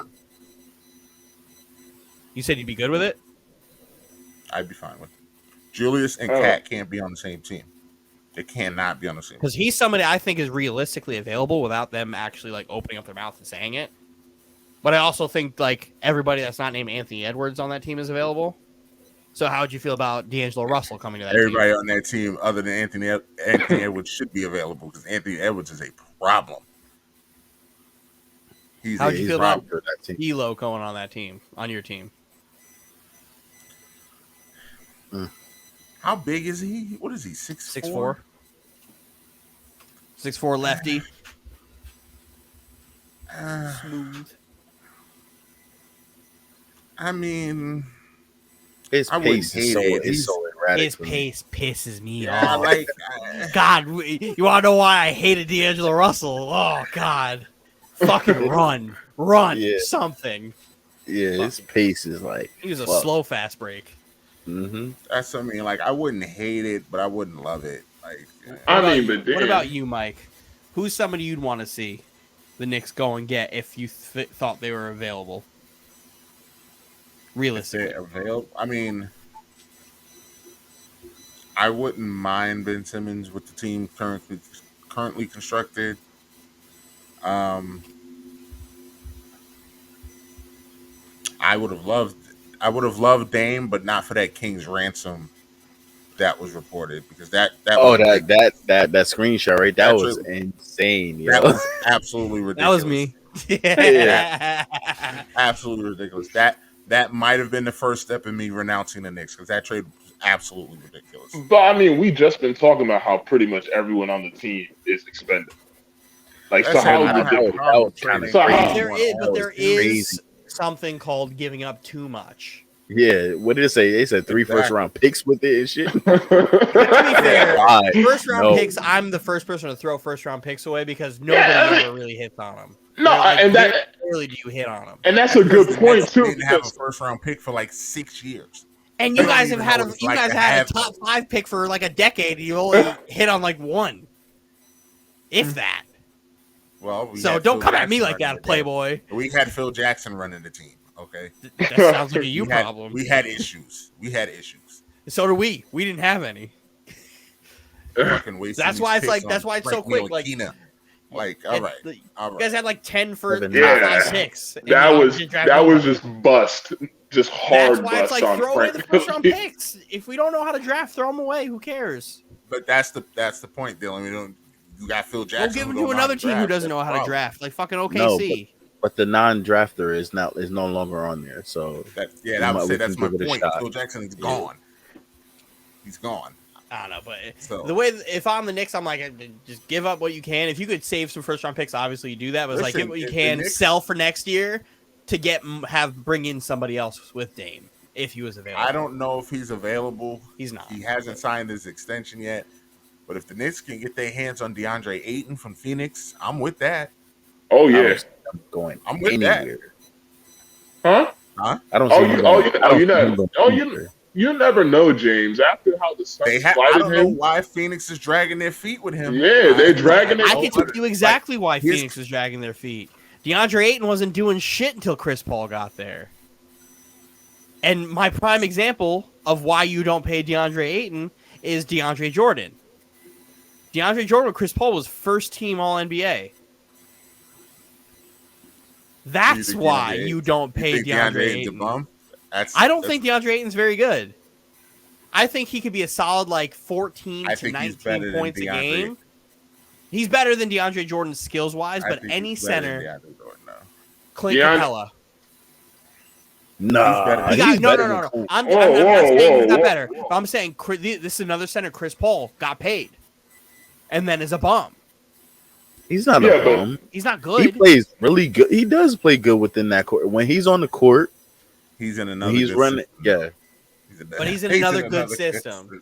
And he I has mean- Trae Young to throw lobs. I mean, I mean, No, but until he's placed in a situation that he's not, you got to go with what you see. So he's only been on Houston and Atlanta, so It's you only can hard go off for what you me see. to pay a Chris Paul center. wait, but we're talking. Okay, so you don't David give West, him, Power forward. so he, And was actually Tyson skilled. Chandler. Tyson Chandler was actually like good.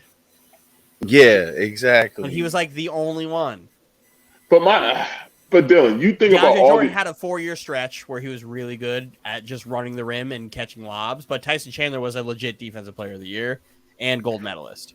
So we can't take anything from DeAndre Tyson Chandler. Jordan was a legit top 3 defensive player of the year candidate, though. But he didn't Like, win. don't act like he wasn't. Don't act like he wasn't out here playing defense, though. No, Doc he had was. him playing He was. But he only got what he got because of Chris Paul. Because everywhere else he was after Chris Paul was terrible. Was he not? Where DeAndre Jordan, Wow. with Tyson Chandler, everywhere Tyson Chandler went, he was a factor. I like DeAndre Ayton. I think he can play. all right, I think I he's wouldn't solid. mind seeing But him I don't fix. think. But the Yeah. money you'd have to pay DeAndre Ayton wouldn't be worth it because it would be the same contract you'd be eating up on a Julius Randle contract. If the Knicks can get Portland center, I'm with that too. Injury prone Nurkic, Nurkic. Yeah, Yes, he's I'm with that too. he's can't soft stand though. but And he don't. but Play I think we would pay for Aiden. I think we'd give him that money. but I you just have another Julius Randle contract. But I do think the value in Ayton is better than the value of Randle. because you know what Ayton's going to do and anchor your defense, and then also like put up offense. But you have to have a legit scorer with him, or else he's useless. Mm-hmm. That's the problem. And there's no, you would have to find a way to get, like, the only people that I can think of available is CJ. You get a guy like CJ who gets you a bucket, and then you have a guy like Ayton to pair with him. But it's just a matter of what you got to do. We don't know what's to come with CJ with that. From what I've been reading, that collapsed lung is really only like a couple week thing. Yeah, a few players had it. So that doesn't seem like it's like a long-term issue. And it's a relatively quick issue, too. So that he's available and he's already out there. Now, my final Nick question to you guys, because I like when I get to run these things. If the Knicks somehow miss the playoffs, do you fire Tibbs? No. No. Yeah, I knew I'd get this out of James. No, I don't think they fire him, but I think he should be on the hot seat because you have to. If you on miss, the you hot have seat? to. Yeah, man. He does not make correct adjustments, Mike. I'm just rolling my eyes because I've seen this before. James, this literally happened 10 years ago. The Knicks made the playoffs with Mike Woodson. They had one bad year and they fired him, and the Knicks were trash for 7 years after that. But I didn't say 7 fire. years. I said hot seat. I didn't say fire. I said hot seat. There's nothing wrong with having a fire lit under your ass and make sure you make adjustments and do something different sometimes. My thing is, you can't have the year you had last year where the Knicks were relevant for the first time in how long? Like, you can't have a year like you had last year and then followed up with a stinker where if you like miss the playoffs or if you miss the play-ins. If you miss the play-ins, he's got to go. Because that means you're fucking bad. And his roster is almost identical to the one that was there last year. So he gets fired if we don't make the playoffs this year? Remember, no. I think you should look at it. If you miss the playoffs badly, without there being like a major injury, like if they have a horrendous record, then maybe it's something to look at. Yeah, but like you should consider. If they just miss the playoffs, like it's too much. Like, if you miss the play-in, the impatience is unbelievable. Like if it's two seasons in a row, yeah, I can understand where you're coming from, but just the one season, that's too soon. Like, but the reason why I'm saying you may want to speed up with Tibbs is because Tibbs' track record of kind of like fucking with players and running them into the ground. So, I think he's running Julius into the ground right now. I think that's something that makes his seat a little hotter. That's something he's always fucking done. Ran his players into exactly. dirt. That's why with me, Tibbs should have a shorter leash than he normally would have because of that. You get the most improved player in Julius Randle, and then this year you see a great decline from what he did last year. And then on top of that, if there was a playoff miss or a play-in miss because of that, and then you see the usage still the same and the production's down, you got to be like, oh, he's doing the Tibbs thing. Maybe we should like move on. But I'm not saying you guys will, but it's something you have to consider. This Knicks team look like they don't practice. and that's on the coach. Yeah, they look like they don't practice. They don't. I don't know. I just see a team that misses a lot of open shots. That's what I see. A lot of open shots. I'm not saying this to be like that guy, but if I would love to see if the Knicks lost the way the Thunder lost to the Grizzlies. Not even Get the hell out as of a here, hater, man. not as a hater. Get the hell out of here, man. To see how Knicks fans would react to it, yeah. How Knicks fans would react and how the front office would react. Because if that happened, Tibbs would be fired the next day. Absolutely. Tibbs would get run out of New York if they lost by like 70. He wouldn't be allowed to come back. He wouldn't be back allowed to Dykeman. Still don't even know how that game even happened. He wouldn't be allowed to Dykeman. How did they lose that bad and Jamor wasn't even playing? That doesn't even make sense. Like, they lost. 152-79. God, They stink and they quit. That's what happened. Well, that team is filled with nothing but Stink and they quit. 19-year-olds. I've seen many teams stink and quit and not lose that day. They're a team filled with 19-year-olds and don't know how to play Memphis basketball. didn't stop playing. Jaren Jackson went like Memphis was on 7 for savage 3. level that night. Jaren Jackson balled. We were looking at that stats when we were done recording. We're like, yes, this is a game I would love to see. But man, I was watching. I don't know if you guys know who Kenny Beecham is in the fourth quarter. He did a thing where he rewatched the game and was listening to it. He was like, yeah, they're down 50, but shout out to these announcers for like making this game interesting. Like they're just shooting it up. Yeah. So it was great to see that they were making Still got a job to do. Yep. They did a great job of doing that, but that team is just completely unprepared. But like with the Knicks, if the Knicks came out and put out a stinker like that, you're probably seeing a rash decision happen. And I think the Knicks are the only organization. News day. Yeah, they can't. The only organization who would do that. They can't take the pressure of the media and the fan base at that point in time. Because the Knicks would get slaughtered. Even when the Knicks are crazy on first take. Yeah. Even if the Knicks are like last in place, right? And just like consistently having bad games. If they ever got blown out that day, they'll be like the number one talk of the NBA, as if they were the number one seed with 8 superstars on the team. You'll get the fire Dolan back or sell the team. That'll be back. Yeah. That's been gone for a little bit. It's been gone for a little bit, but it still needs to happen. Yeah. Mm-hmm. But he's done something. I'd say he's doing now. I think what he's been doing with the Rangers, where he's kind of let like basketball guys run the organization. Where for the Rangers for a while he's let hockey guys run the organization, and he's kind of like stepped back and just been there. Just take your billions and go. I don't think he don't want to sell the building. Show up at the finals, get the trophy, and then disappear. He don't want to move on from the building. I don't think.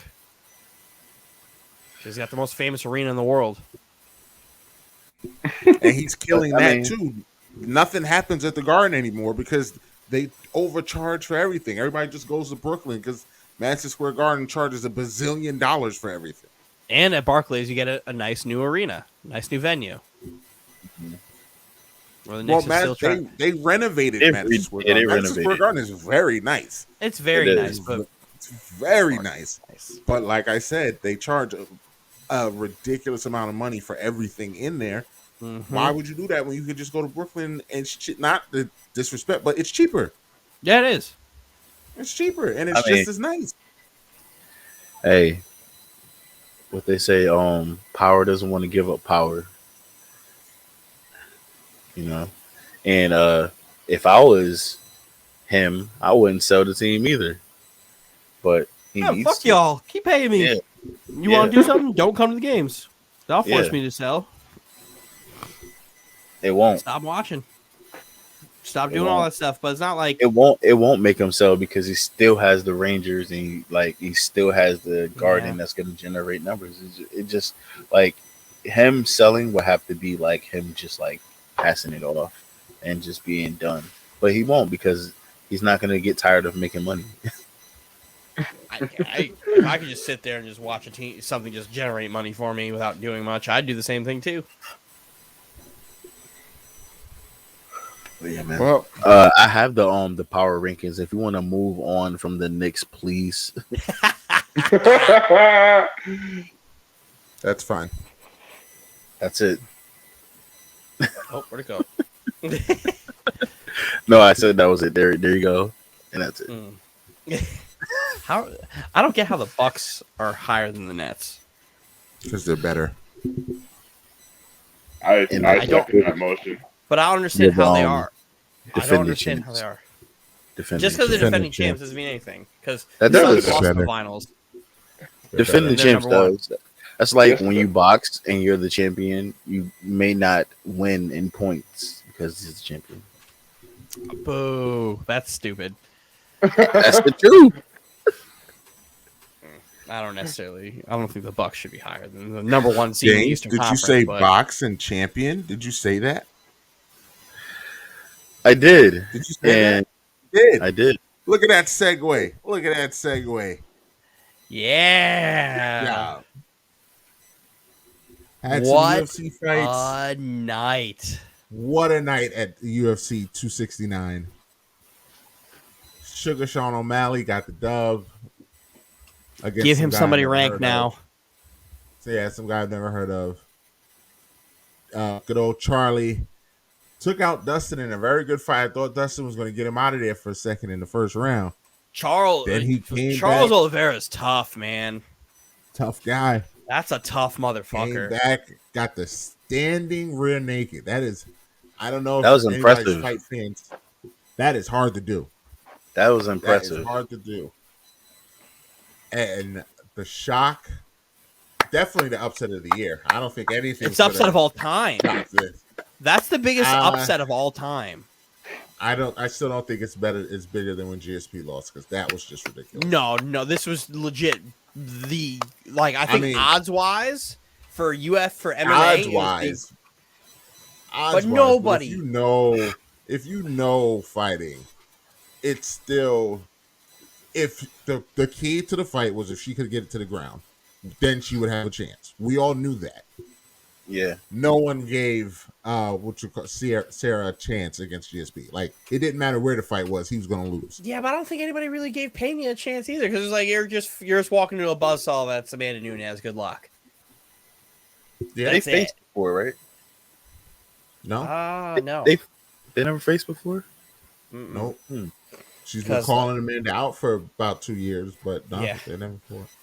And when I tell you, this was one of the weirdest fights I've ever seen because it was. Amanda didn't look like she was there, and she came out and said she wasn't in it.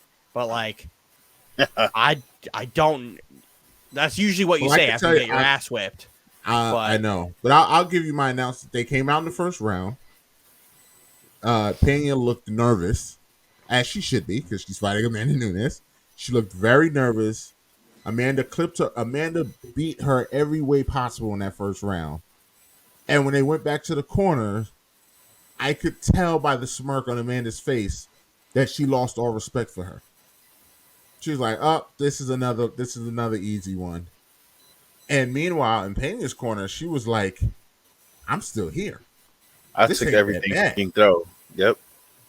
And when they came out in the second round, like I told my brother, Amanda started trying to one punch knock her out. Mm-hmm. That's all she was trying to do. She gassed herself out early in that second round. One punch knock her out, and she gassed herself out, and Pena started popping her with that jab.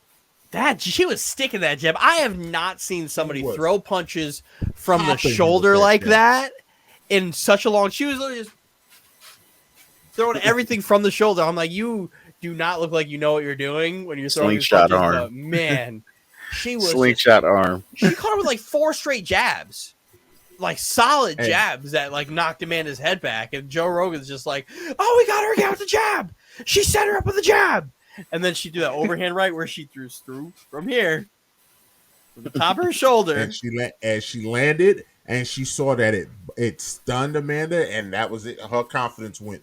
Then, like I said, Amanda was gassed at that point, so it just turned into who wants it more. And as we saw, that shit was so crazy because, like, in the middle of these flurries from Pena, Nunes still would just throw one punch that would just set Pena back like 4 steps, and then she would have to go back and do the work again, get hit one more time, and then just step back in 4 steps to try to set everything back up.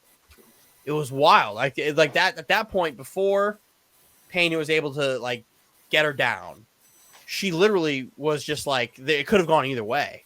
Literally could have gone either way. Where Nunes was getting just knocked by more shots. But Nunes was hitting that one. That would make her like, "Oh shit, I need to take a step back." But I've said for a few years now. Mike I knows. Will sit back and let James go because he's been waiting for this moment. This for a few years now. If anybody is just willing to if they can just withstand her first round wrath They will be just fine. Just fine. And my God. The problem is you have to find somebody who kind of can. If this fight happens again, I can't tell you Juliana Pena is going to be able to she's going to be able to withstand. She's going to get put out in the first round. I'm gonna say they could fight next week, and I would put everything that Amanda puts her out within the first 2 minutes. Yeah, this was definitely like one of those weird outliers where it's just like, the Buster Douglas effect. That's all. Yeah, that's literally all it is. Yeah. Like, there's no way this happens again. Nunes will just come, beat her ass, and then just move on because, like, that's not going to happen again. It's not like when Thug Rose fought Joanna, where Thug Rose is fucking good. She's really good, and she just outclassed Joanna and then did it again. There was no outclassing here. This was just like she was just It was the heart that night. It was just the heart that night. And the hardest thing to do as a champion is repeat and do it again because you're already there. Yeah, we seen it with the girl that beat Ronda Rousey first. Oh, Holly Holm. Holly Holm. Second fight, lost. Misha Tate. Mm-hmm. Misha Tate, and she got destroyed. And then you got my boy Cody Garbrandt, who has won one fight since beating Dominic Cruz after getting knocked out by Kai Kara France. He got knocked. He's done. Out. And I want him and Sean O'Malley to fight real bad. But who knows if that's going to happen because they were talking shit. They've been talking shit for a while back and forth. But I would love to see Sean O'Malley beat the shit out of Cody Garbrandt and then slowly move up. I want Sean to fight a ranked opponent. Yeah. But he has to fight a ranked opponent now. He has to. There's nothing he can do. Like, he can't keep fighting these guys. But it's all they're giving him. But I think that was the last fight on his contract, unless he has one more. And why is he going to fight a ranked person for the amount he's going to get paid when he get his new contract and fight nothing but ranked people and make more money? So it makes more sense. And I think that's exactly what he's doing. But he needs to fight somebody. If he's not fighting a ranked person, he's got to fight somebody with a name. And Garbrandt is that. Gotta be one or the other. So we'll see, because he's not going to be able to get those upper echelon of guys. He's not going to be able to get the TJ Dillashaws or Aldos or any of those guys yet. Because Sean O'Malley's size at 135 is just ridiculous. It is. It's just so really ridiculous. Tall, lanky. Really long. Maybe he can run it back with Cheeto Vera. I would be interested in that. I think that should be something he should take into effect, because that weird foot thing that happened. There's no weird foot thing, Dylan. He got leg kicked and it worked. That's what happened. There's no mystery injury. No, you got kicked in the leg. It wasn't and your leg shut off. That's what it was supposed to do. It's just silly. It's just a silly thing. I saw it again. I saw the same thing happen in. Do you remember the fight card where Chris Weidman broke his leg? Yes. The fight before that same thing happened where his foot was just all wobble foot and just going all over the place. It's such a weird thing. That shit just doesn't really happen like that. And I've only ever seen it happen twice in my 20 years of watching fighting. Well, his was more karma than anything. Yeah. So his was more karma than anything. So I would like to see them run it back, and hopefully nothing silly happens, like silly foot things. O'Malley reminds me of skinnier Pettit. Okay. I don't know. I think Pettis is a better, well-rounded fighter. Yes, O'Malley's I get a better striker. I see what you're getting at. I see it too. But Pettis could actually, on the ground, give you some work if you went down there with him. I have no idea if Sean O'Malley even knows how to do a Kimura. So yeah, I don't know, but I do know that O'Malley's a fucking sniper, as well as just hitting fucking hard. He's so fucking very good. accurate. He's deadly accurate, and that's what's scary about when he starts fighting these guys who are ranked.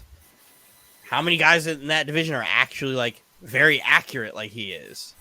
Granted, Peter Yan's beating the shit out of O'Malley. That he's beating the shit out. I haven't seen a tougher guy than Peter Yan. When I saw him beating the shit out of Jose Aldo, like I've never seen Aldo getting his ass whooped, and the ref didn't stop that fight, I was like, Peter Yan is fucking different. And then I saw him beating the shit out of Aljamain Sterling the whole time before throwing that stupid knee that got him disqualified in the title. Beating him the whole. I mean, he was beating the shit out of Aljamain Sterling. He was winning. I wouldn't say he was beating the shit out of Aljamain. He was you winning. Need to rewatch that fight. Aljamain was getting his ass whipped. He was getting that ass whipped. We'll see when they run it back. And when you go and you look at the scorecards, the only reason the scorecards at that point had Aljamain winning, or some of them did, because they deducted those 2 points. It's the only reason. Because Aljamain, there's not a part of that fight where I thought Aljamain was alive. There was no part in it because he was just getting outclassed and outworked, and every time he threw a kick, his leg was bouncing off and he was hopping back, and Peter Yan was just walking him down. Aljamain would try to get in, but he couldn't. There's not a badder motherfucker that I've seen in a while than Peter Yan. He's a fucking cyborg. Cyborg. A batter motherfucker. Batter motherfucker. Oh, all right. Well, that's ready. Great. Y'all know what time it is. Play the music. I actually got shit today. And this is a special one for you, Dylan, because you have a logo, buddy. Yeah! Let's go. Got the music playing. Got my logo on. I'm gonna get one right. You better. This is gonna be that time. Boy. You better. I put a lot of Tonight's the night. here. All right. I need my belt. I need my belt. Like DJ Quick, tonight's the night. I got a lot of easy ones on here. If you get any of them wrong, I'm gonna be really upset. I'm gonna go round robin. But you say that every single time. No, I made some really easy ones. You say that every episode. And then I end up getting them all bad. I think you're just that bad. All right, Anthony. I'm gonna start with you. Wow. Jeez, I totally don't feel any pressure, Dylan. You should feel you should feel special though. Which NBA player is the highest paid as of 2021? Oh wait, we're not doing teams. Players. There's only 3, so we're gonna go round robin. All right, so you're saying who's the highest paid NBA player today? As of 2021. Ever or annual salary? As of 2021.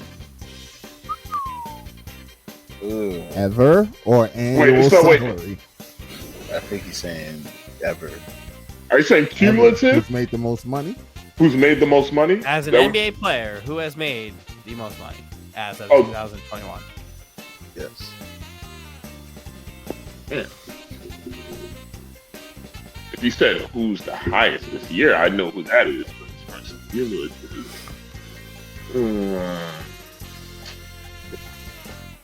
current or retired? Current. Oh, okay. Yeah. Current. I have my guess. Is it okay? I'm just gonna throw a name out there. Is it Chris Paul? Oh. Your time, Mike. Oh. I'm gonna take a stab. I might be wrong, but I'm gonna say Steph Curry. No. He's the highest this year. I know that. Then I think it's my alternate. I think it's the other person I'm thinking of. James?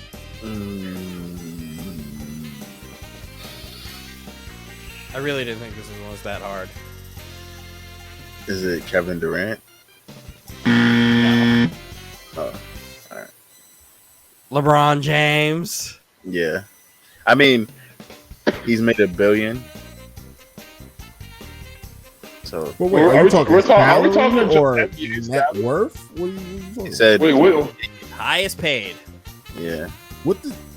All right, so you talking about just NBA contracts? Yeah. I'm just talking about Exactly. money. Are you friend. talking? Oh my Money, God, are you money, serious? friend. What?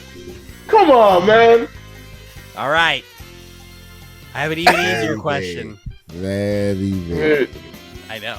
James, who is the shortest player in NBA history? Ooh, Shortest player? this isn't fair. Boykins. Incorrect. Ah, Mike, Muggsy Bogues. Muggsy Oh, Bogues. Muggsy Bogues. no. Listen, hold on, Dylan. Hold on 1 second. Earl Boykins Dylan, was hold 2 on. inches taller than Muggsy Hold Bogues. on, Dylan. 1 second. I put this on everything I love. I knew that answer. I am not BSing you. I knew that answer. I was literally telling you. I was literally telling you to call my name. I didn't. Was it hear your that turn? answer. Or was it You- your turn? I didn't- You purposely had me go last. Screw you. All right. Screw you. I knew that answer. All right, Mike. We'll never know. We'll never know. Who was the first team to join the NBA? Who are you at? Mike. It's his turn. Oh, me? Oh God! It's one of two Who's that? teams. I'm gonna say that you're asking this because it's my team, so I'm gonna say the Knicks. No, I wouldn't do that.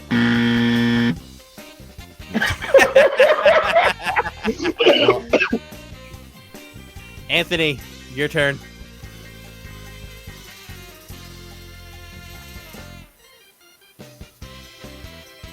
Lakers. Nope. James. Isn't it the Baltimore? Wasn't it the Baltimore Bullets or something like that? No, it's the Boston Sacramento Kings.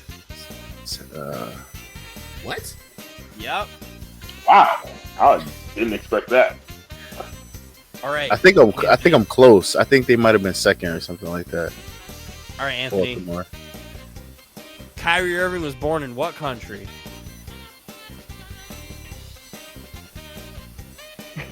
Is this a trick question? No. Okay, USA. No. James. Australia. Yes.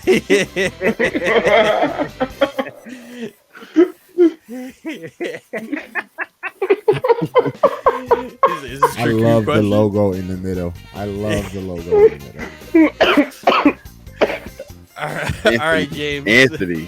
Anthony. My God, you're horrible. Can I get a boo, you stink? Oh, God. All right, James. Which NBA player has had the longest career in the NBA? NBA player, longest career, current or it doesn't matter. He doesn't play anymore, so. Longest career. Mm-hmm. Vince Carter. Yes. 22 seasons. Okay, that's two. There we go. All right, Michael. I literally would I have don't. I don't. Winner no keep. No, it's not winner keep all. All right, winner take all. Yeah, Mike. All right, as president of basketball operations of the Washington Wizards, Michael Jordan selected this player with the first pick in the 2001 NBA draft. Kwame Brown. Brown. Yes. Why I couldn't keep winner take all? That's crazy. Oh, we're gonna see. Mike. James, after Mike's question, I feel like you're gonna be getting Anthony's question anyway. So, Mike, which former NBA player was infamously selected right before Michael Jordan in the 1984 NBA draft? Ooh. Oh, what is his first name? Ooh. Can I just say the last name or I need the full? I need both. Oh my God. Damn, what was his name? Sam Bowie. Yes. Yeah. Damn, I knew that one too. You didn't. You didn't. You're a fucking liar. You're a fucking liar. You're a piece of shit liar. Oh, All right, how about this? How about this, Anthony? What team did Sam Bowie go to?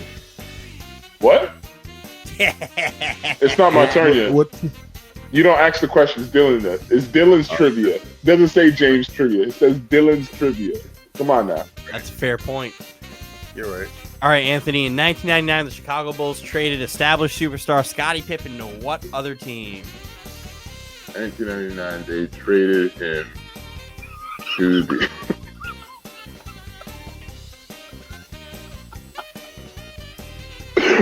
I know this one. It's the Trailblazers.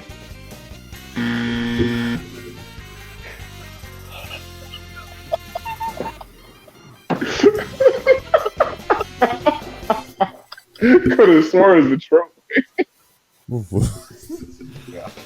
Wrong. James. Wrong.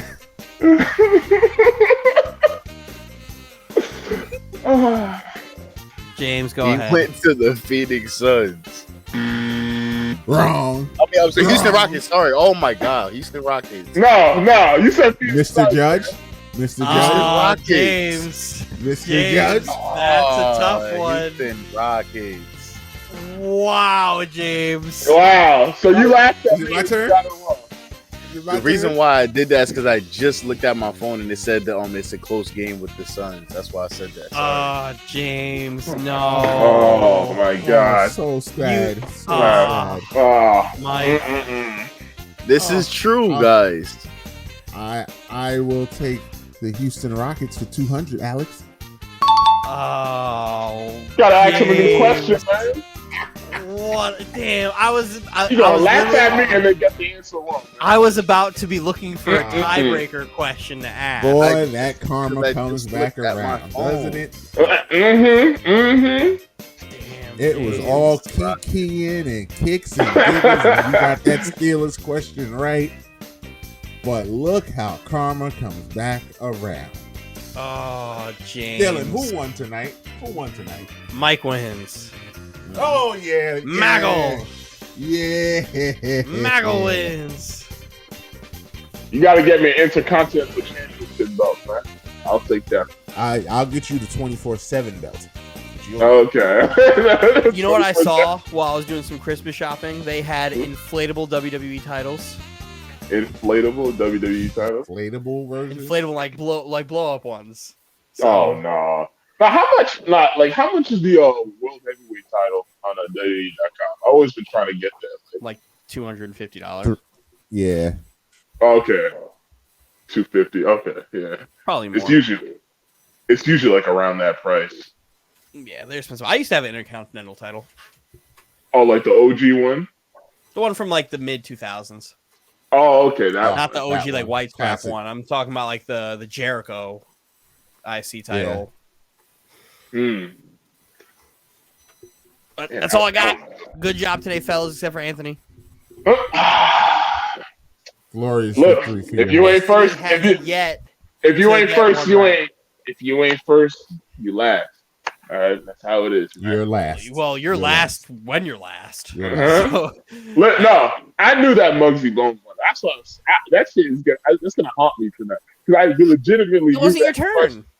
So okay. I know. That's why it haunts me. Because Why does it haunt you? You didn't even have a chance. I know you didn't give me a chance. Anthony, I don't know if you heard me last week because you weren't here. My life's goal, right, to this point, is to make sure I have trivia that you just don't know. Like, I'm doing my best to make this easy for the average NBA fan Do to some. get. For the people who listen at home, who aren't as deeply dived into the NBA as I am, or as Mike or James, or you're not, that can answer these questions and feel like they're smart, or they're smarter than you. And you, sir, you swing and miss every chance I get to give you. Well, And I'm going to make sure that this constantly happens, that you just don't answer. And when we finally get one right, I will acknowledge you as somebody who finally got one right. well, we have plenty more episodes to go, so I have plenty of time left. You have plenty of time, but you don't have that much time left in this year. You better do some research. You're about to go. Well, how many more episodes we got for the rest of this year? What's today? December what? December 14th right now? As of right now, it is December 15th. Oh, it's December 15th. Okay. All right. So we have the Krima episode next week. And then we may have one more, depending. We might have if the one boys more are after available. Maybe. Got time. We got to do like a special holiday hockey trip. I'll get that. Holiday hockey trivia. Yeah. You don't know anything about the sports you watch. I don't know. And you want me to put hockey out. Yes. The Chicago Blackhawk fan, who is also a fan of the Cincinnati Reds, who is also a fan of the New York Knicks. Yes. Who is also a fan of the Las Vegas Raiders. Yes. What's your point? We need a chalk talk on your fandom. That's a fact. What is the point? Why are you all over the map? Yeah, I wonder if there's like some type of But Chicago Blackhawks, Cincinnati Reds, they both play in like the same area. Chicago's in Illinois. I said Cincinnati's same area. in Ohio. I didn't say the same exact place. I said same area. So okay, they're in the Midwest. Yes. But then you got a team that's in Vegas. And then a team that's in New York. I think it makes a box. It makes a weird triangle. It definitely makes a parallelogram. For those of you at home, that's a 4-sided shape. But it doesn't. But that's why I couldn't get on the Bengals too hard for destroying us in the week. You know, because I do fuck with Cincinnati. Obviously, that's my baseball team, so I didn't want to go too hard on the Bengals. But the Nets play in New York, and you literally before we started recording said the bum ass Nets. I don't like the Nets. And remember, they used to play in New Jersey too. Yo, got real. They used to play. They used to play. I don't like the Nets. They used to play in New Jersey. Remember? I don't like the Nets. And did you know that they played in New York before that? Okay. So they're rooted in New York. You didn't know that. No, I didn't. You know that you want to know something cool? Also, that Dr. J played for the Nets. I know Dr. J played for the Nets. He played for the New York Nets.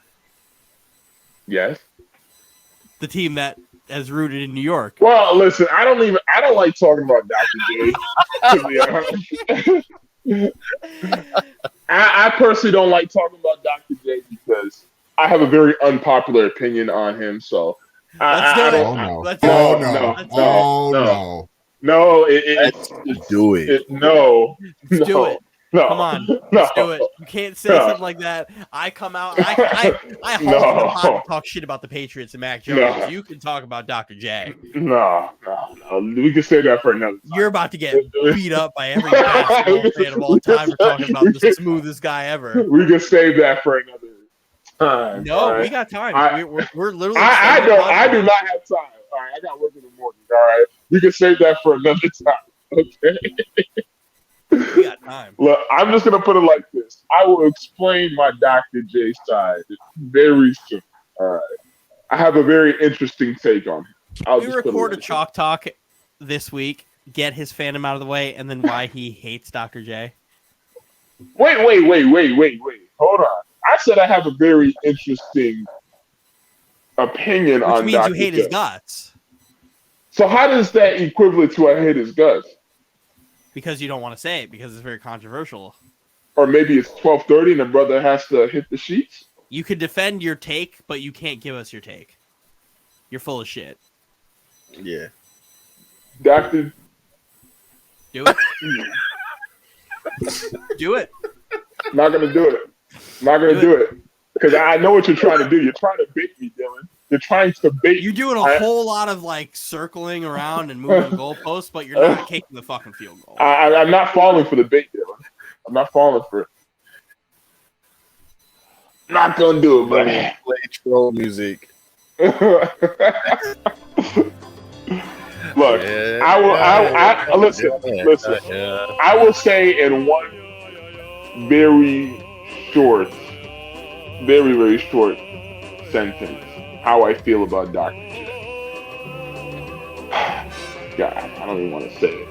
All right. And I have my reasons for this, so before you guys get the pitchforks out, Dr. J's a bum. I told you. And again, like I said, I have my reasons for it. I'm not going to explain it tonight, but I will explain it whenever we want to do it. But yes, I think he's a bum. Okay.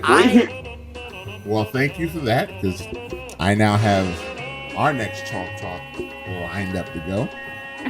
I have so much And hate it's in my heart on for you, record, Anthony. guys.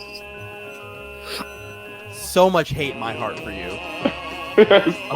You have a special place in my heart. Hey, you had to bring him up. We would have never talked about Dr. J, but unfortunately you brought him up, and then it's like, oh, damn, that just kind of reminded me. I don't like the dude. Can we call the Chalk Talk the player haters ball? Buck Nasty. We will keep that. Buck Nasty's mama wears underwear with dick holes in it. Dr. J is not the Buck player. Nasty's mama's dish. He's not Then he the looked like player. he got dolphin teeth. John Dave Chappelle. Stupid. Anthony, I'm gonna let you, after that incredibly hot take, I'm gonna let you lead it off with the goodbyes. All right. Well, again, we thank Aliyah. It was nice to come back this week after being gone last week. And I will never miss another podcast again because I know y'all love me, my fans, and all you beautiful people. And keep that do you have a name for your fans? Name your fan base. If you have a fan base, name them. I do have a name too. What? Do it. I'm mad you even said that too. Do it. No, I'm not going to say it. No, do it. No. Now you have to do it. No. Are they like your little sweethearts? Stop. Anthony's sweethearts. Stop.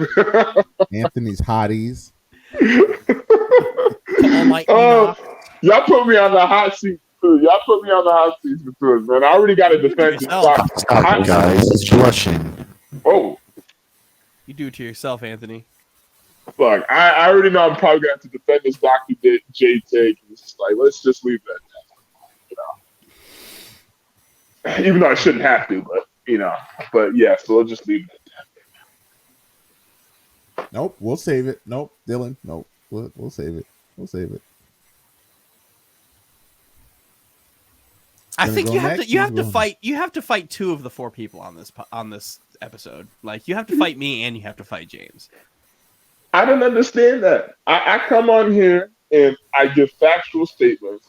I give concise statements, and I feel like another version of Skip Bayless. I've always felt like this. I feel like I'm the black Skip Bayless. That is not a compliment, buddy. I mean, the fact that you just said that as you're trying to play the victim is just incredibly wild. Like and subscribe. Yeah, Rate. You know, he just tried to give Kevin Durant a huge props for the game that that's just won, and Kevin Durant tweeted, "I really don't like him." I love Kevin Durant. He's the best. He's the best in the world. And subscribe. Rate on all podcast platforms. Comment. Send us letters. Send us a comment or something that you want us to read. I feel like that would be very interesting. Reply to a take that you heard. Send it in, and we will read them on air. Send it in, because I'm very intrigued to what we get, and we will respond back to it in the next pod, especially because fucking this dodo bird down here fucking thinks Dr. J's a bum. Like and subscribe. Thank you all for listening. Hashtag Kai by Christmas. Thank you. God. Like and subscribe. Y'all know the socials. Instagram at Breezy5X. No, that's Twitter. I'm sorry. At Breezy5X on Twitter. Underscore it's Breezy underscore Bills on Instagram. Shout out to the Triple B's chat. We got some of the fellas coming here. I know I say it every episode. They're gonna be on some chalk talk. They But hiding. the fellas want to be on. Trust, they want to be on. It's got some technical difficulties going on with them. Some of them need to get their lives together to be on the pod. But got some fellas coming up on here, man. Like, subscribe. Shout out to the fan base. Shout out to the fan base, man. We love, and we are completely grateful for the support that you guys are giving us, and continue it, man. All right, yes, I'm up. First, want to shout out to our platforms, Anchor, for making this all possible. StreamYard, Spotify, Apple Podcasts, Google Podcasts, YouTube, all of it, getting us out there for everyone to hear. We love you. Thank you. Like and subscribe, as we've said. Follow me on the socials, IAM_MBJ on all the socials. And yeah, man, we will be back next week with our generic holiday. We won't say it. Happy Chrysler. Merry Chrism. Crema. All of that. Crema. All of that. Our Crema episode. We will be here in the building. We're going to have some special episodes for you. I think you heard the fellas mention our series, Chalk Talk series. You'll be seeing that come out next week. You'll be seeing our first Chalk Talk where we dive into specific topics so we can stay focused. And yeah, man. I mean, we will be back. We will try to be better. And all I can say is have a good one. Go Nets.